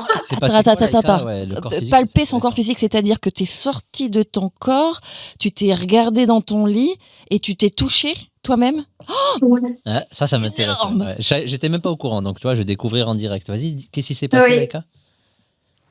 Alors, je me suis détendue. J'ai commencé à entendre le son. Puis, je me suis relâchée. J'ai le son qui s'est accentué. Ça faisait un peu comme le déraillement d'un train. J'ai commencé à vibrer. Et mon corps, il a commencé à se densifier. Mais avant qu'il devienne trop dur, je me suis dit, je vais me décorporer. Donc, je me suis mise debout. Et j'entendais toujours ce son. Donc, je suis allée dans mon couloir. Mais vu que le son il était encore là, je me suis dit, je suis pas totalement désynchronisée, donc je vais revenir. Donc, je suis revenue. Le son, il s'est arrêté. Et là, je vois une masse noire sur le lit. J'ai demandé à avoir de la clarté. J'ai fait clarté maintenant. Et là, je me suis vue allongée dans le lit. Et puis, j'ai commencé à me toucher, comme ça, toucher mon visage, à m'observer. Et c'est vrai que lorsque je me regardais, je ne me reconnaissais pas parce que le fait d'être à l'extérieur, ça me faisait vraiment trop bizarre. Et à un moment donné, je me suis frappée. Et lorsque j'ai voulu le refaire pour une deuxième fois, j'ai un vortex qui est apparu au niveau de mon ventre physique, de mon enveloppe physique. Et ça m'a Et je suis rentrée. Ah, t'es Voilà. revenu à la maison. J'ai une question, Oui. parce que je lui ai pas posé cette question, j'étais pas au courant de cette histoire. J'ai dû rater un audio sur le groupe. Est-ce que quand tu te touchais, est-ce que tu as senti une baisse de lucidité ou un brouillard qui commence à se former? Non. Non? Non. Franchement, tout était vraiment... c'était super. Est-ce que tu as déjà Franchement, c'était essayé? super. La texture, je trouvais que je me touchais, mais c'est là maintenant que je touche mon corps physique, j'ai vraiment cette sensation très palpable en fait. Donc, je sentais bien mon corps. Et je suis contente. Alors, est-ce que c'est parce que ça faisait partie de mes objectifs et que j'avais cette volonté justement d'y arriver qui faisait que la lucidité, elle est restée présente? Parce qu'il faut se dire que c'est le côté émotionnel que je vais mettre derrière une intention va me faire vivre des expériences fortes. Et je pense que il est très important justement d'émettre une intention parce que souvent on va être dans l'espace autour, on va être dans l'environnement proche. Alors que si on fixe un objectif dès le départ, on aura beaucoup plus de chances d'aller loin. Mais en Ou plus, éventuellement, là, c'était l'objectif, c'était toucher mon corps. Mais voilà. elle a dit aussi clarté maintenant avant de toucher, parce qu'il y avait la masse noire. Elle a dit Oui. clarté maintenant, d'un coup il y a eu le corps tel quel. Si tu avais touché la masse noire sans avoir dit clarté maintenant, peut-être que là il y aurait eu une baisse de lucidité. Peut-être. Mmh. Peut-être, parce qu'effectivement, il y avait une masse noire, mais j'étais un peu dans cet environnement un peu crépuscule lorsque je suis rentrée. Donc, je n'y voyais pas clair. Je voyais vraiment cette masse noire. C'était pas une qualité exceptionnelle. Mais lorsque j'ai dit clarté maintenant, j'ai eu quand même cette luminosité qui est arrivée, un peu comme si j'ai la pièce qui vient s'éclairer de l'extérieur. Et je voyais mon lit, je me voyais oui, c'est la première fois que j'arrive à faire ça et je suis vraiment très contente d'avoir pu vivre cette expérience. Donc au départ, tu voulais maîtriser le phénomène pour maîtriser le phénomène parce qu'il t'interpellait, il te subjuguait un peu. Oui. Et puis ensuite, quand tu l'as maîtrisé, là, tu t'en sers pour plusieurs raisons. Donc pour faire des expériences jamais faites comme celle-ci, pour visiter des lieux. Mais au-delà de ça, Thierry, parce que je sais que Laïka, maintenant, tu as aussi d'autres raisons pour mieux te connaître, peut-être trouver des réponses à certaines questions. Thierry, toi, ton intention au départ, c'était laquelle? Et aujourd'hui, est-ce qu'elle a changé ou pas? Je dirais qu'au début, mon intention, c'était... j'ai fait des connexions quand j'ai commencé... c'est une question complexe. Au tout début, je suis tombé sur ce fameux podcast et c'était, on va dire, c'était la curiosité. Mais en même temps, ça a fait référence et écho surtout à des expériences que je vivais petit. J'ai commencé à développer ma mémoire, me rappeler que je faisais ce genre d'expérience déjà dans mon enfance parce que je me posais des questions sur le fait que je m'endorme le soir, je me réveille le matin, il se passe 8 heures de sommeil et je comprends pas comment c'est possible que je perde totalement conscience. Petit, en fait, je peux me poser déjà ces questions-là. Donc au début, ça a été de la curiosité. Après, ça a fait une déconnexion avec mon enfance. Je me suis posé des questions sur la nature de la conscience. Et il y a plein... Et puis là, aujourd'hui, je me dirais que c'est plutôt... Je me positionne... Enfin, j'essaie de comprendre vraiment... Qu'est-ce que la conscience? Qu'est-ce que la réalité? Et je le fais aussi pour la découverte, le plaisir et la diversité des expériences. Traverser la matière, rien que ça, mettre la main dans un mur, c'est complètement extraordinaire. Voir sa corde d'argent, c'est complètement dingue. Traverser des tunnels. Donc il y a la créativité qu'on a là-bas. Et le visuel, l'odeur, pour ceux qui sentent l'odeur, ou le son, tout est complètement décuplé. Et rien que déjà la base. Donc, je le fais pour pour Tu plein raison. d'envies, mais je dirais que ma question profonde, c'est la conscience, la nature de la conscience. Qu'est-ce que la conscience? Qu'est-ce que la réalité? Et j'essaie de trouver en fait des réponses. Mais en fait, plus j'avance dedans, plus je vois que c'est beaucoup plus complexe et plus je me perds en fait C'est une autre question. dans plein de théories et plein d'idées. Mais en même temps, je trouve des idées, des théories. Donc, je le fais surtout pour le questionnement de savoir, pour le questionnement global sur la conscience, on va dire aujourd'hui. Alors toi qui doutes beaucoup, Thierry, mais Mhm. moi, je te comprends parce que je suis pareil. J'essaie d'être à la fois très ouverte et en même temps, je me pose toujours 100 questions Un par million de jour. questions. Mhm. Euh, Est-ce que tu as quand même au moins une certitude aujourd'hui, une conviction sur justement, par exemple, par rapport à la Ah, conscience après ces voyages, est-ce que tu as une certitude aujourd'hui? euh, ce mot certitude me pose problème parce que si je mets une certitude, je me ferme des portes. Donc, Mhm. si je devais avoir 90, 95% d'une certitude, c'est que la réalité n'est pas ce qu'on pense qu'elle est. C'est beaucoup plus complexe que ça. C'est pas, mais c'est pas, en même temps, c'est pas une certitude à 100% parce que pour moi, c'est dangereux d'avoir des certitudes, mais je me rapproche plus une certitude à 95% que la réalité est beaucoup plus complexe. Et c'est pas juste ce qu'on pense qu'elle est. Quand on est juste là en train de vivre notre vie de tous les jours, qui est très, Mhm. qui est ok, hein, c'est ok. C'est pas parce qu'on fait pas de sortir du corps que notre vie ne vaut pas la peine d'être vécue.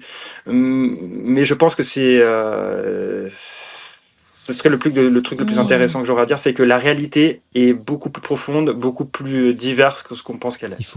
Moi, je connais Thierry, donc je sais pourquoi il dit ça, et j'aimerais que Thierry, que tu expliques aux auditeurs pourquoi tu dis ça. Dans tes expériences, la réalité incroyable que tu vis, tu peux, en quelques mots, expliquer ça? Pourquoi tu doutes autant? Pourquoi je doute, tu veux dire Quand quand je tu suis l'autre vis côté? une expérience là-bas et que tu te rends compte que où tu es, tu vois, et que tu dis, mais c'est pas possible, c'est trop réel, etc. Tu peux Ouais. ouais. Quand on fait ces expériences et quand on travaille beaucoup dessus, Laïka, Houssen, moi et d'autres, hein, on va travailler, on va le faire 5 fois par semaine, on va avoir 2, 3, 4, 5 expériences par semaine et on essaie d'énormément travailler notre lucidité. Et plus on avance dans le travail, plus on va là-bas avec une lucidité, on arrive à passer plus de temps. Par exemple, je vais prendre une expérience toute simple que j'ai vécue il y a 2 jours. Lundi, j'étais allongé par terre dans ma chambre en train de mettre mon doigt contre le mur. Je me posais vraiment la question de savoir si j'étais réveillé ou pas. C'était tellement réel. Je regardais mon doigt qui était posé contre le mur. J'essayais de l'enfoncer dans le mur. Il n'arrivait pas à s'enfoncer. Ça me faisait mal à la main. Ça me faisait mal au bras. Ça me faisait mal partout. J'essayais d'appuyer. J'avais la main droite, les doigts posés contre le mur. Et au bout d'un moment, à force d'avoir forcé, mon doigt a commencé à plier légèrement le mur, comme s'il devenait un peu mou. Et j'ai enfoncé mon doigt dedans. Et c'était tellement réel. Et j'arrêtais pas de me dire, c'est pas possible, je suis réveillé, si ma femme me voit en train de faire ça, c'est ridicule, quoi. Et pourtant, il y a une espèce de paradoxe au niveau de à quel point c'est réel et à quel point c'est extraordinaire, mais pas, c'est pas possible. Mais pourtant, c'est possible et on le vit. Et il y a ce paradoxe, pardon, constant qui fait que ça crée vraiment un problème dans ma tête et qui me fait. Et c'est constamment comme ça. Des fois, c'est tellement, c'est tout le temps comme ça, c'est tellement réel que tu dis c'est pas possible. La nature de la réalité ne peut pas être juste ce qu'on vit tous les jours quand on y va là-bas avec cette lucidité qu'on a, cette capacité à ramener ces informations-là et à travailler cette mémoire. Je veux dire, c'est beaucoup plus complexe que ça. Et c'est vrai, ça me pose énormément de problèmes et ça me fait questionner énormément. Mhm. C'est trop énorme pour être vrai. Mais ouais, je veux dire, si ça c'est réel, comme ça l'est quand on est de l'autre côté, qu'est-ce que est notre réalité quand je vous parle là maintenant, quoi? Mhm. Et toi, Laïka, est-ce que maintenant, parfois quand on vit certaines choses, on a beau avoir des gens en face qui nous disent c'est pas vrai, c'est ci, c'est ça, au fond de soi, on est sûr de certaines choses, on les a vécues dans notre chair, dans notre âme. Est-ce que tu as une certitude, toi, aujourd'hui, qui peut évoluer par la Alors, suite, hein, mais aujourd'hui, oui. Alors, moi, ma certitude, hein, c'est que ces expériences, elles nous changent profondément. Ça, pour moi, c'est une certitude. Mm. Bravo Mais, Laïka, bravo. C'est Pas vrai, mal. c'est vrai. Elle est bonne celle-là. Respect. et, euh, et c'est vrai que tous les jours, moi, je reviens quand même avec des certitudes. Et le lendemain, je me suis dit, en fait, je suis plus vraiment certaine de ce que j'ai vécu. C'est vrai. Donc, il y a des jours où je suis sûre et il y a des jours où je ne suis plus vraiment. Et les jours où je suis sûre, c'est lorsque j'arrive à ramener des preuves de mes expériences. Il m'arrive de vivre des expériences où je vais dans des lieux que je ne connais pas. Et lorsque je vais faire des recherches un peu plus tard, je découvre que ces lieux, ils existent. Et là, je me dis, je suis sûre, je sors de mon corps. Et plus tard, lorsque je vais faire des tests, par exemple, j'ai fait le test des cartes où je mets la carte retournée dans mon salon, je vais aller le voir et finalement, je reviens sans l'information. Et c'est vraiment aléatoire parce que parfois, je vais voir une information, je vais prendre le cas des cartes. Donc, c'est des cartes de Uno.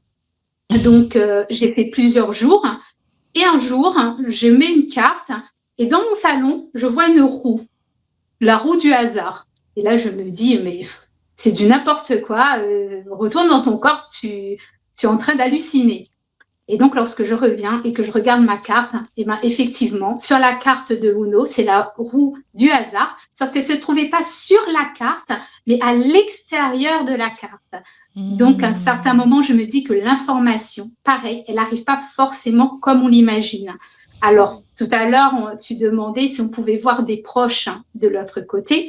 Et il s'avère que j'ai vu la mère d'un ami, donc un soir, dans l'une de mes expériences, et le lendemain, dans l'un de ces paradis.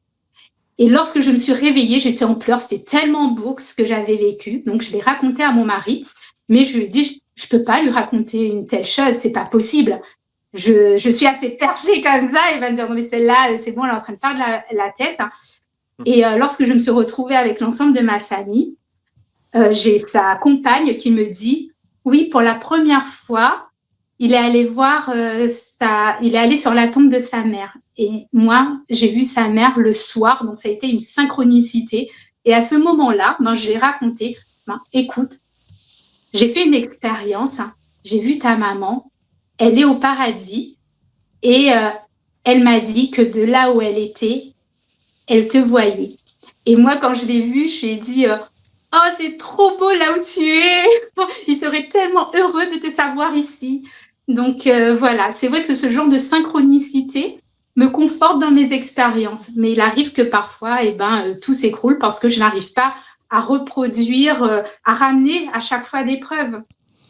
Alors parfois, est-ce que c'est seulement le cas de la situation où tu n'arrives pas à ramener la preuve ou carrément, des fois, tu ramènes une information qui est fausse? Ça peut arriver ou pas? Par exemple... Ah oui. Oui, par exemple, dans les cartes de Uno, lorsque je regardais la carte, le numéro qui se trouvait dessus, il était totalement aléatoire. Ça passait du 4, 5. Alors, souvent, la couleur, elle correspondait, mais par contre, le numéro, il variait. Et je secouais la carte pour essayer de stabiliser, et malheureusement, je n'y arrivais pas. Ouais. Alors, je ne sais pas, est-ce que c'était parce qu'il fallait du temps? Je ne sais pas pourquoi l'information, pourquoi ça ne fonctionne pas à tous les coups. Ouais, c'est ce que je voulais justement dire aux auditeurs, c'est que souvent je vois les commentaires et il y a toujours une personne qui dit mais si c'était vrai, prouvez-le, etc., etc. Mais franchement, très concrètement, avec Laïka et Thierry, c'est ce qu'on fait. Tous les jours, on essaye d'apporter ce qu'elle a dit là avec les cartes. Elle a fait un travail comme ça pendant plusieurs jours. Et je disais, Laïka, t'es pas fatiguée? Non, mais je veux la preuve. On essaye. Et on va y arriver un jour. Mais qu'est-ce qu'on a remarqué? Tu demanderas à Thierry, Laïka, c'est que l'information n'est pas stable. C'est ce qu'on remarque. L'information, de l'autre côté, elle n'est pas stable. Comme elle a dit, elle a secoué, etc. Et de temps en temps, mais ça ne dépend pas de nous. De temps en temps, l'information est précise. Tu vois, quand je suis allé, que j'ai vu la vis dans la baie vitrée. Ah oui, tu peux redire, toi, la preuve que tu as eue, par exemple, une fois? J'en ai eu 3 au total qui vraiment sont costauds. Donc c'était une? Juste une. Je sors, je vais à la baie vitrée et au moment où je vais traverser la baie vitrée, avec Thierry, on adore faire ça, je regarde sur la gauche et je vois la poignée. Et sur la poignée, il y a une vis. Ça a été vissé. Le lendemain, je demandais justement à ma femme, je lui dis, mais j'ai fait une sortie de corps et j'ai vu cette vis. Elle me dit, ah bon? Je dis, ouais. Elle me dit, je l'ai mise hier parce que la poignée était cassée. Sauf qu'il y a un cache qui cache la poignée, cette vis. Donc j'enlève le cache et je vois que ça a été réparé. Et en fait, c'était elle qui avait vissé ça. Moi, ça, je l'ai vu en sortie de corps, je ne l'ai pas vu en vrai. Tu peux demander à Thierry Laïka, ils ont dû vivre des choses comme ça, mais on ne le fait pas exprès, ça nous tombe dessus sans qu'on le cherche. Voilà. Toi, tu as eu une preuve, Thierry, si tu devais nous en raconter une? J'ai des preuves, pour moi, c'est pas des preuves. Tu vois, encore le En tout problème cas- avec moi. Mais par exemple, je suis déjà sorti de ma chambre, je traverse le salon là où il y a la table à manger, enfin la salle à manger qui est juste derrière la chambre, et je vois ma femme qui est assise d'une certaine manière à table en train de travailler sur son ordinateur. Et je lui en parle après, et en effet, elle est assise comme ça, et je la vois dans une position particulière que je lui explique. Souvent, en fait, je vois des choses, je demande des confirmations, et oui, des fois ça correspond. Mais je me dis, est-ce que c'est pas moi qui connais aussi cette position de cette personne-là? Du coup, est-ce que je me suis pas créé le truc parce que je sais qu'elle s'assoit comme ça déjà? Donc, j'ai pas encore la preuve ultime qui me dit oui, tu vois. J'attends, mais j'essaye pas de l'avoir en même temps. On peut pas dire que je travaille dessus en mode je cherche absolument à confirmer des choses. Je le fais de temps en temps. Ça m'arrive plutôt naturellement parce que je vais voir des personnes ou je vais voir des endroits, mais j'ai pas encore le truc. Il faudrait vraiment un gros truc pour réussir à me convaincre. Il faudrait vraiment un truc énorme, mais peut-être que ça arrivera un jour. Alors, vous deviez faire une étude, là. Et d'ailleurs, si on s'était réunis aujourd'hui, c'était pour parler du fruit de cette étude, Oui. qui aurait dû avoir lieu dans le sud de la France, avec Rodrigo Montenegro, oui, neuroscientifique. Est-ce que l'objet de cette étude, c'était de prouver certaines choses? C'était quoi exactement? Prouver, je sais pas, c'est surtout lui le spécialiste et le scientifique, mais l'idée, c'était déjà de vérifier ce qui se passe dans le cerveau quand on est en sortir du corps. Et vu qu'on arrive, Thierry Laïka et moi, à nous décorporer, bah lui, il nous aurait mis des électrodes, il aurait détecté le moment précis où on se décorpore. Alors nous, on sort, on fait vite fait quelque chose et on revient, on lui dit, là, je suis sorti. Et là, il analyse au niveau du cerveau, qu'est-ce qui se passe. C'était ça, l'étude qui était prévue. Et Rodrigo nous a envoyé un message il y a 1 mois, on avait déjà pris les billets d'avion, tout ça, en nous expliquant que la machine était tombée en panne. Du coup, on a reporté le rendez-vous à septembre. Voilà, on attend son retour pour qu'on puisse le faire. Oh, il va falloir qu'on se revoie en septembre. On s'est entraîné avec Thierry Laïka et au final, c'est reporté à septembre. Et là, il y aura toi, il y a aussi Thierry qui vient des États-Unis spécialement pour ça. C'est ça, c'était prévu, exactement. Donc aussi bien, on aura Thierry en plateau. Ah, ça c'est bien. On te verra mieux que derrière cet écran noir. Ouais, désolé, ma connexion elle est vraiment très nulle. Mais on verra en live. Je viendrai avec plaisir discuter. Alors il y a un sujet qu'on n'a pas évoqué, mais moi qui me semble essentiel, parce qu'on disait qu'on allait être très pragmatique sur les techniques utilisées. Parce que est-ce que vous pourriez chacun prendre quelques instants pour décrire vos techniques, pour que ceux qui nous écoutent là puissent tenter l'expérience chez eux? Un peu, alors on va pas prendre autant de temps que nous dans nos audios pendant le protocole, parce qu'il y avait des audios 7, 8, 10 minutes. Mais déjà pour résumer votre technique, quelqu'un viendrait et vous dirait « Mais qu'est-ce que je peux faire cette nuit pour essayer ?» Vous lui diriez quoi? Qui c'est qui veut parler? Qui veut commencer? Bon, déjà, Houssen, est-ce que toi, tu veux rappeler ta technique? Bon, je pense que je l'avais expliqué dans notre dernière vidéo. Je préfère laisser Laïka et Thierry. Ouais. Laïka, honneur à toi, honneur aux dames. Exactement. Oui. Alors, donc, ma technique, déjà, consiste, en premier lieu, à poser une intention.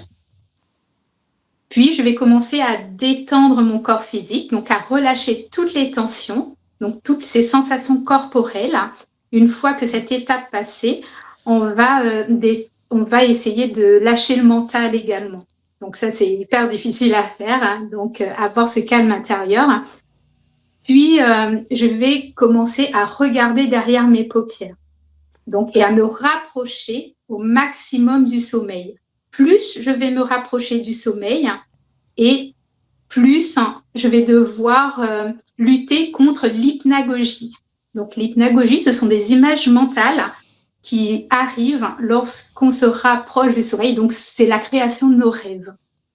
Donc, je fais ce que j'appelle une remontée en conscience. La remontée en conscience, c'est un peu comme quand on se retrouve au volant de notre véhicule et qu'on souhaite ne pas s'endormir. Donc, on vient de nouveau porter notre attention sur la route.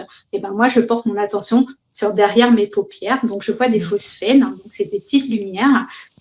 Puis, lorsque je sens que je suis un peu trop réveillée, je recommence à descendre, donc revenir un peu vers le sommeil et je refais une remontée en conscience. En général, il me faut environ 3 voire 4 remontées en conscience afin d'arriver à la bascule. Donc, la bascule, c'est un espace noir, souvent, donc je le ressens comme ça, où il y a le silence, je n'ai plus d'imagogie et je n'ai plus forcément de phosphènes. En tout cas, ils sont moins présents que lors de la phase de détente. Arrivé à ce moment-là, c'est là où je vais commencer à détecter les anomalies. Donc, je vais voir que l'espace est noir. Donc, je commence à faire des mouvements énergétiques pour savoir si j'ai de l'amplitude. Est-ce que je peux me lever dès maintenant ou est-ce qu'il faut que je bouge un peu l'énergie qui se trouve à l'intérieur pour justement me casser la coque que j'ai, donc cette densité, afin de me lever. Donc, lorsque je commence à faire mes mouvements énergétiques, je peux soit me décaler, me désaxer de ce qui me semble être mon corps physique et me lever. Et parfois, lorsque je commence à faire mes mouvements énergétiques, j'ai un son qui commence à arriver. Donc, si le son, il arrive, je vais profiter pour me relâcher. Donc, lorsque je me relâche, le son, il s'amplifie. Donc, c'est vraiment, souvent, ça fait comme un train qui déraille. C'est un son assez strident et intense. Donc, j'insiste là-dessus. Le son, il est intense et c'est à ce moment-là où je dois garder mon calme. C'est peut-être la phase la plus difficile pour moi. Donc, je me relâche et là, j'ai une vibration. Je décolle de mon lit et je suis catapultée. Et là, je peux enfin vivre mes expériences. Bien sûr, lors de cette phase, plusieurs choses peuvent se produire. On peut également avoir la présence d'entités. Ce sont les anomalies qu'on peut rencontrer donc, pendant cette phase. Donc, si on sent qu'il y a quelqu'un dans la pièce alors qu'on est censé être tout seul à la maison, c'est que on est déjà dans cette phase-là. À ce moment-là, on peut se lever ou éventuellement rester à l'intérieur et commencer à faire les mouvements énergétiques pour déclencher l'état vibratoire. Donc, l'état vibratoire, elle arrive après la bascule. Donc, voilà pour mon protocole. Et quand tu dis que tu es catapulté, c'est pas forcément dans la pièce, toi. Tu es catapulté directement. Tu passes par un tunnel, le vortex, là. Alors, je peux aller très vite. Donc, dans un espace noir, je peux voir des stries autour de moi, mais c'est pas toujours le cas. Parfois, lorsque je suis catapultée, donc je vais déjà dans un espace noir dans un premier temps avec des stries, puis j'arrive dans des genres de vortex qui peuvent prendre différentes formes. Et je suis toujours fascinée des formes que ça peut prendre. Ça peut être des vortex très colorés, géométriques, des tunnels, ce qu'on peut appeler tunnels, avec des flashs lumineux. Je peux arriver dans l'espace avec des galaxies, nébuleuses. Les nébuleuses, j'en vois souvent. Et jusqu'à après, tout d'un coup, j'ai mon corps en fait qui va vraiment dans tous les sens jusqu'à ce qu'il descende et qu'on me pose. Et là, j'ai ma vue qui s'ouvre sur l'espace et je peux vivre mon expérience.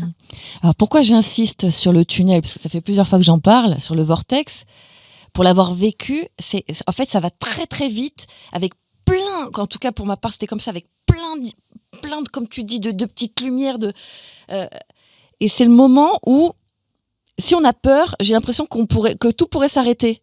Et qu'à ce moment-là, faut vraiment, on y est. Moi, j'ai horreur des manèges, les trucs comme ça, là, les toboggans dans l'eau.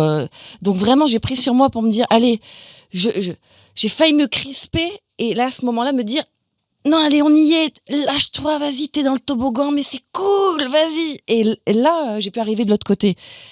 Donc, l'importance de ce moment de transition, de pas flipper, quoi. Hein? Oui. Parce que la peur, ça peut nous Oui, bloquer oui, aussi. c'est vraiment le lâcher prise. Et j'insiste sur le fait que c'est hyper difficile Ouais, ouais. de lâcher prise Mm. lorsqu'on se retrouve dans cette situation-là. Mais si on y arrive, on peut vivre des expériences totalement fabuleuses. Après, je parle de vortex, mais il y a aussi, parfois, je peux vivre des chutes. Mais vraiment des chutes vertigineuses. Je sens que j'ai mon corps qui bascule et tout d'un coup, je descends. Et là, ça va, mais très, très vite. Elle a dit un truc intéressant parce que ça m'est arrivé aussi et je suis content d'entendre tout ça parce que tu vois, on vit mais on partage pas tout le temps. Elle a dit accélération et après on me pose. Et une fois qu'on me pose, j'ouvre les yeux et mais moi je vis ça très souvent. J'en ai beaucoup parlé sur mes audios et pourtant avec Laïka, j'en ai jamais discuté de ça. C'est vrai qu'on a l'impression qu'on nous soulève. Elle a dit ça tout à l'heure, qu'on passe des mains en dessous et on nous soulève. Et il y a cet effet où on te pose. Et une fois qu'on t'a posé, tu vis ton expérience. Et c'est intéressant parce que toi aussi, quand on t'a transmis le protocole, tu as eu ce tunnel, alors que bon... On n'avait pas parlé on du n'avait tunnel. jamais parlé, tu vois, et tu as vécu exactement la même chose. Et tu as dit quelque chose d'important, parce que je l'ai vécu aussi, pendant qu'on t'accélère, pendant qu'on te soulève, si tu paniques ou si tu stresses, le phénomène s'arrête. Et ça, tu l'as dit aussi. Ce lâcher prise est très dur, mais si tu y arrives, tu lâches prise, et ben ça continue. Mais si tu stresses, ça s'arrête, et tu reviens dans ton corps. Alors Thierry, c'est quoi ta technique ? Alors, est-ce que je peux poser une question avant à Laïka ? Oui. J'aimerais lui demander, quand tu poses ton intention et quand tu arrives à tout le phénomène où tu vas te décorporer, on est d'accord que tu t'identifies pas du tout à ton corps. Tu penses pas, comme moi, que si c'est une sortie de corps, tu dois sortir de ton corps, dans ta chambre, quoi. En fait, je pense même pas à mon corps, en fait. Ouais, c'est ça, ouais. Et je Les pense que ça, choses qui doivent c'est une se des produire clés, se ouais. produisent. Ouais, Mais à voilà. aucun moment, je me dis, je suis dans mon corps et non, du tout. Ouais. Je me dis, tu vois, c'est ça le truc. tel moment, je me lève. Mais je vais pas me dire, je suis dans mon corps ou pas. Non, je me pose pas ce genre de questions. Alors que nous, on y tu vois, pense. Moi, j'y pense. Exactement. Ouais. Et toi, tu y penses, Ousseyne, et moi aussi. Et résultat, on pousse avec nos mains pour toi et moi en tension statique et on sort dans notre chambre. Tandis que quand tu te désidentifies de ça, t'arrives dans le monde noir dont elle a parlé, Laïka, et elle va beaucoup plus rapidement parce qu'elle a compris le truc. Et moi, du coup, je suis en attente parce que j'ai pas posé l'intention avant et je me retrouve dans le monde noir et je la pose dans le monde noir. Ça prend un peu plus de temps et c'est là au moment où j'arrive à vivre les expériences où, en effet, on te soulève et on t'amène quelque part. Donc c'est intéressant parce que je vois que... Tu peux dire justement ce que tu vis souvent, ta technique qui fait que, comme par hasard, lui et moi, on sort dans la chambre. Tu peux expliquer comment ça se fait de ton côté ? Ouais, bien sûr. Alors, bon, je vais essayer de faire rapide. Il y a une vidéo complète sur ta chaîne Ousseyne, où tout est vraiment très bien décrit pendant plus d'1 heure. On mettra le lien. Voilà. Donc en gros, ce que je fais, c'est que déjà je dors ma nuit complète. Je me mets 7 heures de sommeil environ. Je me mets mon réveil à 3h45. Je fais un wake back to bed, c'est-à-dire que je me lève pendant quelques minutes et je retourne me coucher. Ça me permet de garder ma lucidité, de me réveiller et d'avoir de la lucidité qui revient. C'est-à-dire que je me suis réveillé, c'est comme si je commençais ma journée pendant 5-10 minutes. Je prends conscience vraiment que ça va être un temps de travail, que je vais retourner au lit, je vais pas retourner me coucher, je vais retourner faire des exercices très importants. Si je suis trop réveillé, la prochaine fois, je raccourcis mon wake back to bed. Si je suis trop pas assez réveillé, j'essaie de rester plus longtemps, très important aussi. Je retourne me coucher sur le dos, généralement j'ai un cache-œil, des boules qui yes, je me détends. Je fais quelques exercices de ressenti du corps. Je vais faire des exercices qu'on appelle de vélo, c'est-à-dire que je vais essayer de bouger des sensations à l'intérieur de mon corps. Alors, il y en a qui disent que c'est de l'énergie, oui, mais on pourrait aussi juste le qualifier juste de sensation. C'est-à-dire que je vais faire comme un scan et je vais essayer de bouger ce flux que je ressens à l'intérieur de moi, d'en haut en bas. Ça me permet de me détendre, ça permet aussi de l'utiliser après, si j'en ai besoin, dans une autre partie du protocole. Et je vais aussi m'amuser à pousser à l'intérieur de moi, à droite et à gauche. Si vous voulez le faire simplement, c'est comme si juste vous mettez vos mains sur vos cuisses et vous essayez de soulever la main sans la bouger, avec l'énergie que vous ressentez à l'intérieur. Et on sent une espèce de tension qui est à l'intérieur de la main, et quand on relâche, on sent que ça disparaît. Moi, c'est pareil, j'essaie de le faire en fait sur toute une partie de mon corps latéral. Et après, je relâche. Et quand on cumule et on pousse fort, on sent une espèce de tension sur tout un côté du corps. Et après, quand on arrête, surtout quand on arrête, on voit la différence entre la poussée et le repos. Et j'essaye de faire ce genre de petits exercices qui fonctionnent bien pour moi. Et à ce moment-là, je vais faire exactement comme Laïka, c'est-à-dire que je vais me dire, OK, j'analyse, est-ce que j'ai des images hypnagogiques? Attention, si j'ai des images hypnagogiques qui arrivent, ça veut dire que ça risque d'être compliqué. Si j'en ai pas, c'est que mon wake back to bed a été bien calculé. Je suis resté assez réveillé, mais pas trop non plus. Je lâche prise et je vais laisser une première image hypnagogique arriver, une première image de construction de rêve, et je la stoppe. Ça, c'est le plus compliqué, c'est réussir à gérer les images hypnagogiques et à les stopper et à en prendre conscience. Et progressivement, je rentre comme ça dans des phases où les images arrivent qui sont de plus en plus grandes. J'en fais une, je stoppe, et à la fin, j'essaye de pousser mon corps sur le côté, juste pour prendre l'automatisme, parce que c'est ça qui va me servir à un moment donné à sortir. C'est-à-dire qu'une image hypnagogique arrive, je la stoppe, et je pousse mon corps sur le côté très fort, j'essaye, et j'arrête. Ok, je fais une pause, et je refais ça, et j'essaye de faire une image un peu plus grande. C'est-à-dire que je me laisse aller dans une relaxation, je laisse vraiment comme mon corps s'endormir et mon esprit comme s'il allait s'endormir, un peu plus grand. Et j'avance comme ça de plus en plus grand, au niveau du temps de l'image hypnagogique. J'en fais environ 5 ou 6 sur le dos, de plus en plus profonde, et je rechange de position. Là, ce qui est génial, c'est que je vais changer de position. Mon corps il va pas se réveiller comme on pense et en mode on va casser le truc. Non, ton corps va se rendormir très facilement, mais ton esprit, lui, il a un regain de lucidité. Donc c'est cool, mon esprit a un regain de lucidité. J'ai un esprit encore plus clair et mon corps, il se rendort facilement derrière. Je refais la même chose sur le côté. J'essaie de rentrer 2-3 fois profondément dans des images, pousser mon corps à fond sur le côté.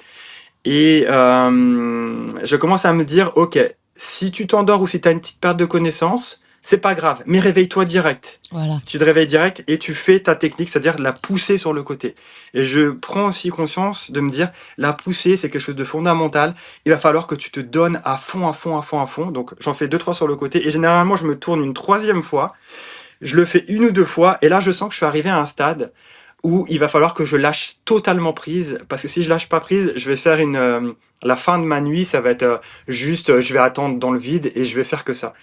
Généralement, je suis hyper bien automatisé, je lâche totalement prise, je descends plus profondément, je remonte, je fais une première poussée, je sens qu'il y a un changement autour de moi, il se passe quelque chose, mais j'y suis pas encore. Je refais une dernière descente et là je me donne à fond. Je pousse sur le côté, je pousse. Je me dis généralement, c'est pas possible, ça peut pas arriver maintenant. C'est trop réel, c'est pas possible que ça fonctionne. Mais je m'en fous, je lâche pas. Je suis un battant. Je pousse. Et là il y a un truc de fou qui se passe. Changement d'atmosphère autour de moi. Je capte le truc. Je suis là, non, c'est en train de se passer. Et à ce moment-là, soit je sors directement, ou soit je sens que je suis dans mon c'est comme si j'étais vous savez, les poupées russes, il y en a 2, une à l'extérieur, une à l'intérieur, et je pouvais tourner à l'intérieur de cette poupée russe là. Et en fait, je peux tourner à l'intérieur de mon corps et je fais des ronds. À fond, je fais le rôtissoir, j'appelle ça le rôtissoir, et ça me permet d'être beaucoup plus fluide pour sortir. Et hop, après, je fais généralement ma sortie qui se trouve en dehors, dans ma chambre. Et en ce moment, je travaille sur une technique pour du coup passer dans le monde noir et arrêter d'être focalisé sur l'environnement en rapport avec mon corps physique et la chambre. Et ça fonctionne plutôt bien, mais j'en parlerai plus tard de cette autre technique. C'est intéressant parce qu'il dit pas là, c'est quelque chose qui est automatisé dans son esprit, il le répète parce qu'il a tellement fait que tu vois, il enchaîne quoi. Et tu peux redonner quand même vite fait ta technique toi avec les mains. Ouais, moi c'est exactement comme Laïka et Thierry, ça veut dire que je me laisse endormir, je remonte, je me laisse endormir, je remonte. Et quand j'arrive à ce stade dont il parle, le stade où d'un coup tu sens que tu es entre les deux, il se passe rien chez moi et moi j'ai mes mains sous la couverture. Donc ma méthode à moi, c'est que je commence à visualiser, à ressentir ça. Et au début, il n'y a pas ça, notamment le bruit que vous entendez là. Ce bruit, il n'y est pas au début. T'imagines que tu fais ça avec tes mains, mais tu le fais pas. Mais mes mains sont sous la couette, donc je le fais pas. Et je sais que mes mains sont sous la couette, donc si ça marche, je sais que c'est pas possible. Mes mains sont sous la couette, donc pour les sortir, tu vois. Donc je l'imagine, il n'y a rien. Et comme il a dit Thierry, il faut pousser. Ça veut dire que si tu fais pas un effort à ce moment-là, il va rien se passer. Tu vas rester dans ton lit. Il faut pousser dans ce ressenti de mouvement. Et au bout d'un moment, qu'est-ce qui se passe ? D'un coup, Thierry pourra témoigner aussi. D'un coup, mes mains font ça. Et là, je me dis, oh là là là là, c'est pas possible. Mes mains sont sous la couette. Ne me dis pas que je le fais en vrai. Et en fait, non, c'est ton corps énergétique qui a pris le dessus. Mes mains font ça, je les rapproche à côté de l'oreille pour être sûr. Je les sens, je les pousse et je me lève. Exactement comme Thierry, sauf que lui, il le fait en poussant. Tu vois, il pousse une énergie sur le côté. Et souvent, lui, il tombe par terre aussi, tu vois, quand il fait ça. Il pousse, il pousse, il pousse, et voilà. il tombe par terre, tu vois. Oui, petite question technique. Hein. Ouais. Comment tu fais comment dire? Est-ce qu'il y a des positions qui nous correspondent? Moi, par exemple, quand je suis sur le côté, c'est impossible, quoi. J'ai essayé sur le côté, comme tu dis, j'avais l'impression que j'allais tomber de mon lit. J'y arrivais pas sur le côté. Et c'est quand je me suis mis vraiment sur le dos, légèrement surélevé, là, c'est ce jour-là que c'est arrivé. Alors, est-ce qu'on a chacun nos positions, en fait? C'est bête comme question, mais c'est important parce que c'est la position dans laquelle on est au moment où ça va arriver. Oui. C'est super personnel et tu fais bien d'en parler parce que souvent on entend des gens qui vont faire qui vont en parler et qui vont dire c'est comme ça que ça marche, il faut avoir la position sur le dos, tu peux le faire. Je l'ai fait dans un avion assis, moi. Quand j'étais en train de venir en France, je l'ai fait, je me suis endormi assis et j'ai eu un énorme état vibratoire et j'ai réussi à le faire. Donc en fait, c'est surtout toi, tu vois, qu'est-ce qui te parle, comment tu analyses ton corps, comment tu analyses ton sommeil, comment tu arrives à avoir la meilleure lucidité, mais en même temps endormir ton corps, ça va dépendre vraiment de toi. Donc chacun a sa position préférée, hein, on va dire. Ouais.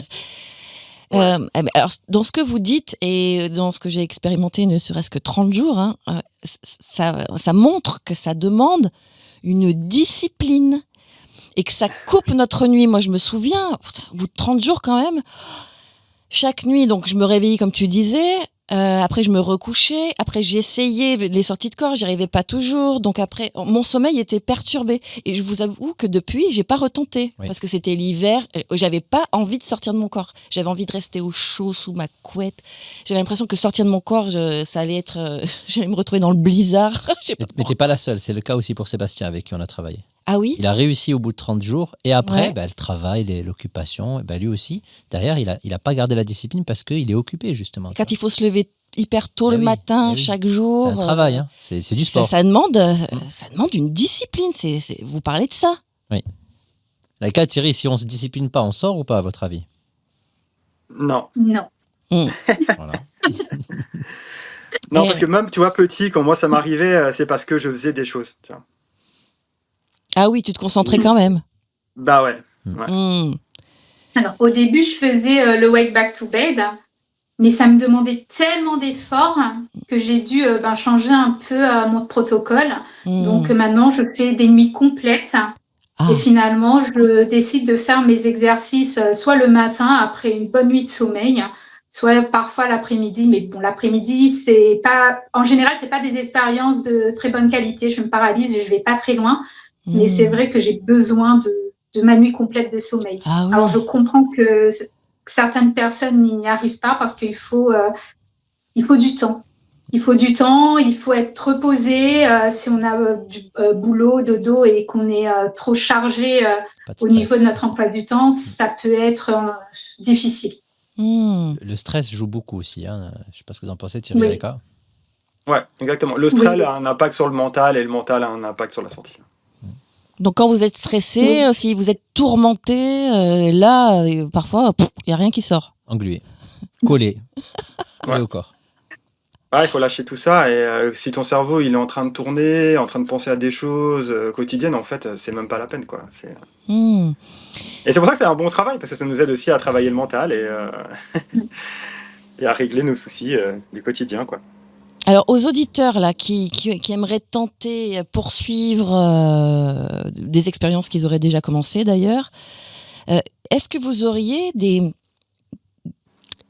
conseils, mais voire même des préconisations, des choses qu'il faut savoir qui vont leur permettre de gagner du temps ou de l'énergie qu'est-ce que vous leur recommanderiez, voire même préconiser? Est-ce que vous auriez des préconisations? Ouais, je sais pas qui c'est qui veut commencer. Ah bah vas-y. Vas-y, hein.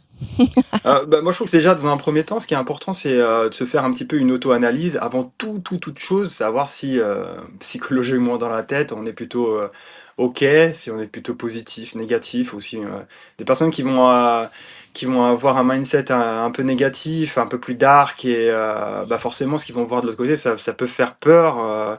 C'est un monde émotionnel, si on peut l'appeler ça comme ça. Donc, si on est ouvert à des choses de ce type-là, moi je dirais déjà, vaut peut-être mieux ne pas tenter l'expérience. Donc, faire une auto-analyse, prendre du recul, de la hauteur et se dire, ok, est-ce que je suis prêt à vivre l'expérience? Moi, j'ai travaillé en amont, donc je parle de mon expérience. J'ai travaillé en amont pour essayer de casser un peu les petites peurs que j'avais, et ça m'a beaucoup aidé. Et j'ai pu aborder les choses beaucoup plus sereinement. Donc toute cette petite auto-analyse, c'est super important. Une deuxième ou troisième chose que je vais dire, après je passe la parole à Laïka et Houssen, mais le travail de mémoire, c'est très important. J'aurais dit mémoire et lucidité, c'est les deux axes qui sont vraiment intéressants. Travailler la mémoire, déjà, si on n'arrive pas à sortir ou à tenter l'expérience, on n'arrive pas à vivre l'expérience, c'est peut-être déjà commencer à travailler sur ses rêves, noter ses rêves et bosser sur le rappel de rêves et la mémoire. Moi, ça m'a énormément aidé, hein. Aujourd'hui, je peux dire que ma mémoire, elle a doublé, voire triplé. C'est une des choses les plus géniales que je trouve, qui m'a énormément aidé. Pas aidé, que j'ai vraiment développé, c'est mon travail de mémoire. J'ai une mémoire vraiment beaucoup plus importante depuis ces 3 ans là. Donc, je dirais, ouais, travailler sa mémoire, se rappeler de ses rêves, c'est déjà ouvrir la porte au monde de l'autre côté. Et puis, travailler sa lucidité de différentes manières, c'est-à-dire essayer. Moi, petit, j'arrivais à le faire naturellement juste parce que je voulais ne pas m'endormir et garder ma lucidité le plus longtemps possible proche du sommeil, et ça me déclenchait des choses déjà, quoi. Laïka?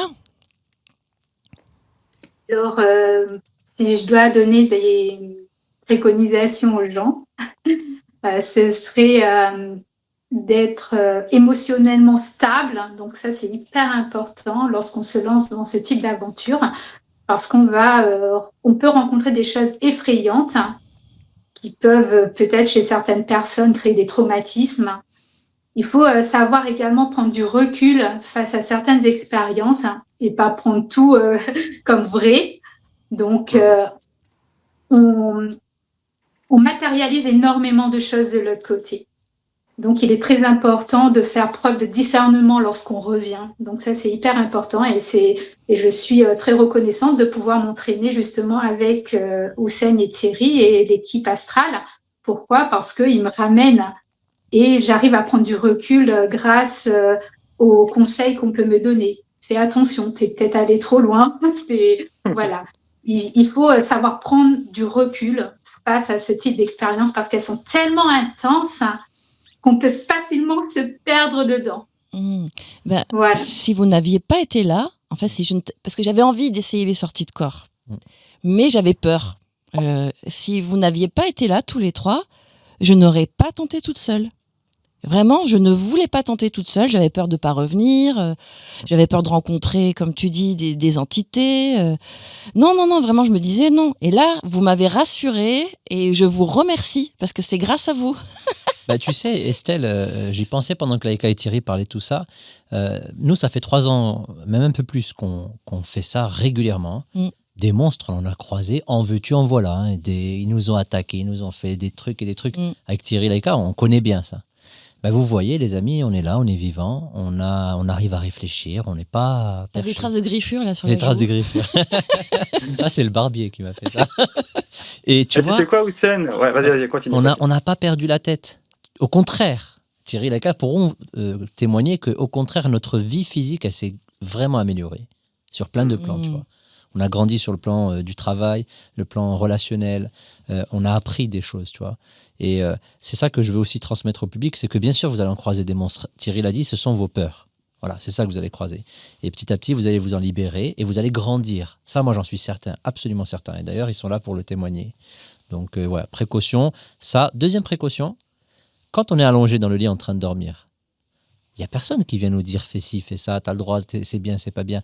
Donc je pense que c'est inutile d'en parler. on expérimente comme une méditation et il n'y a personne qui va venir vous déranger pour vous dire vous avez le droit, vous n'avez pas le droit. Donc ça, c'est le deuxième point, c'est que les gens se précipitent à raconter je vais faire une sortie de corps, je vais faire, et après ils se retrouvent avec des gens autour d'eux qui vont leur dire mais non, c'est bien, c'est pas bien. Moi, je trouve que c'est une aventure personnelle. Et il faut en profiter pour la vivre pleinement, surtout que personne ne va venir vous déranger le matin quand vous faites vos exercices, puisqu'on croit que vous dormez. Voilà. Tu avais une autre recommandation, Laïka, ou pas? Vivez pleinement vos expériences, c'est magnifique, c'est merveilleux. On apprend énormément de choses, on travaille sur nos peurs, on voit des choses mais totalement fantastiques. Parfois on revient en pleurs parce qu'on est tellement heureux d'avoir vécu ces expériences. On ressent de l'amour et on ressent une certaine liberté lorsqu'on le vit. Donc vivez-le pleinement, mais réglez tout ce qui est réglé avant. Occupez-vous de vos affaires. Et en même temps, la sortie de corps permet aussi de régler certaines choses. Comme vous disiez tout à l'heure, j'ai l'impression que ça permet d'avancer. Donc c'est comment jauger si on est prêt avant de commencer et si les sorties de corps vont nous aider à avancer. Comment on le jauge, ça?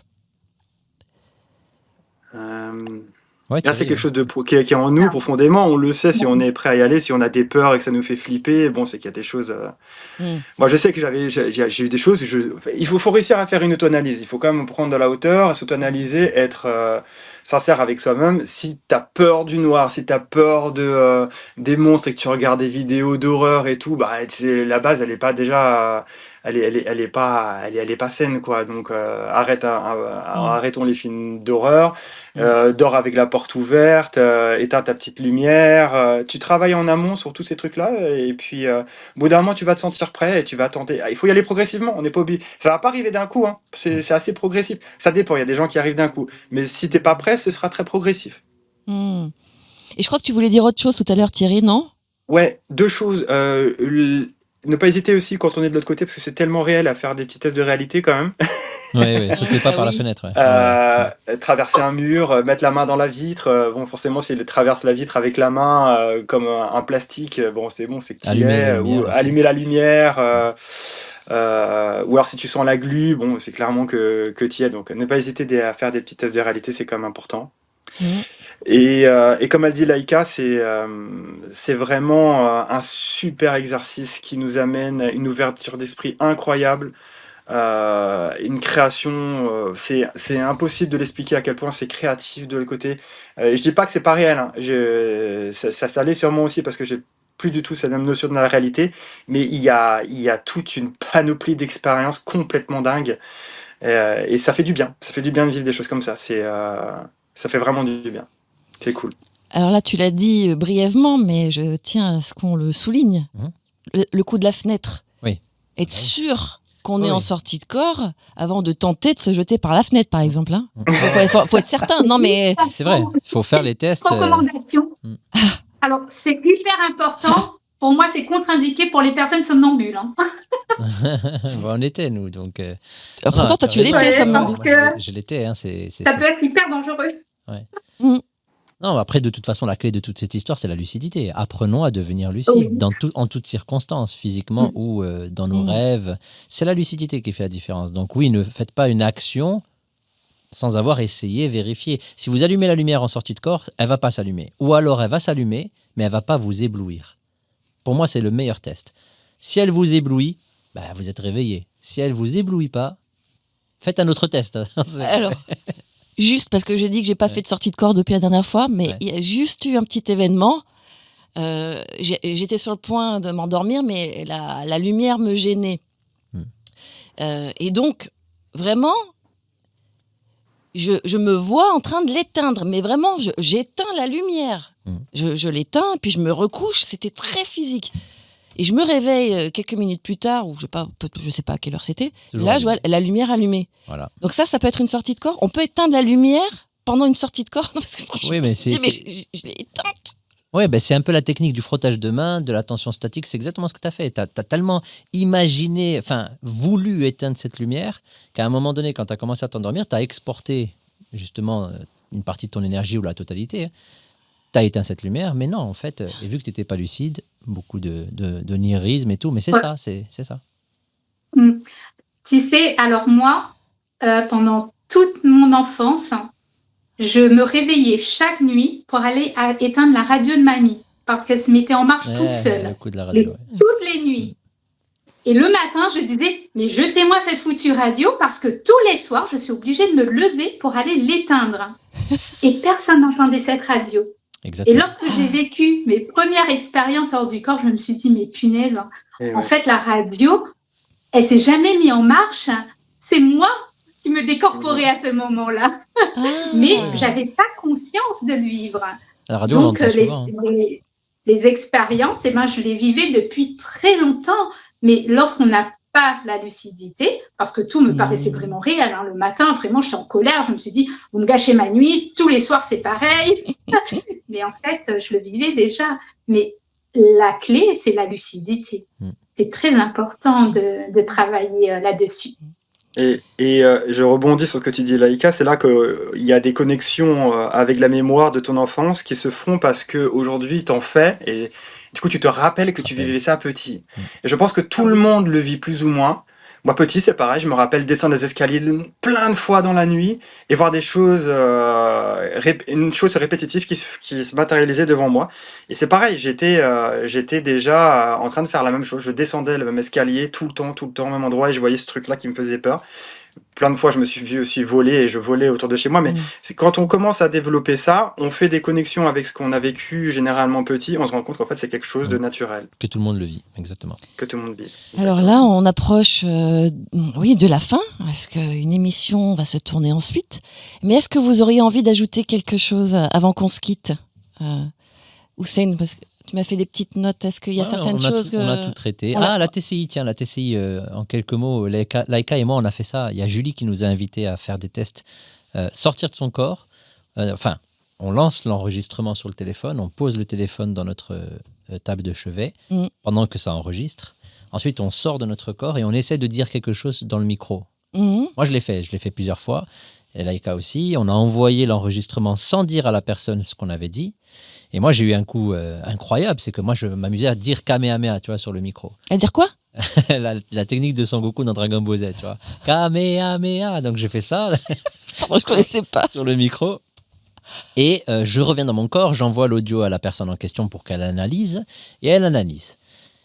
C'est un truc de fou, quoi. Moi, elle m'a sorti plein de détails sur ma vie perso, de l'instant, tu vois.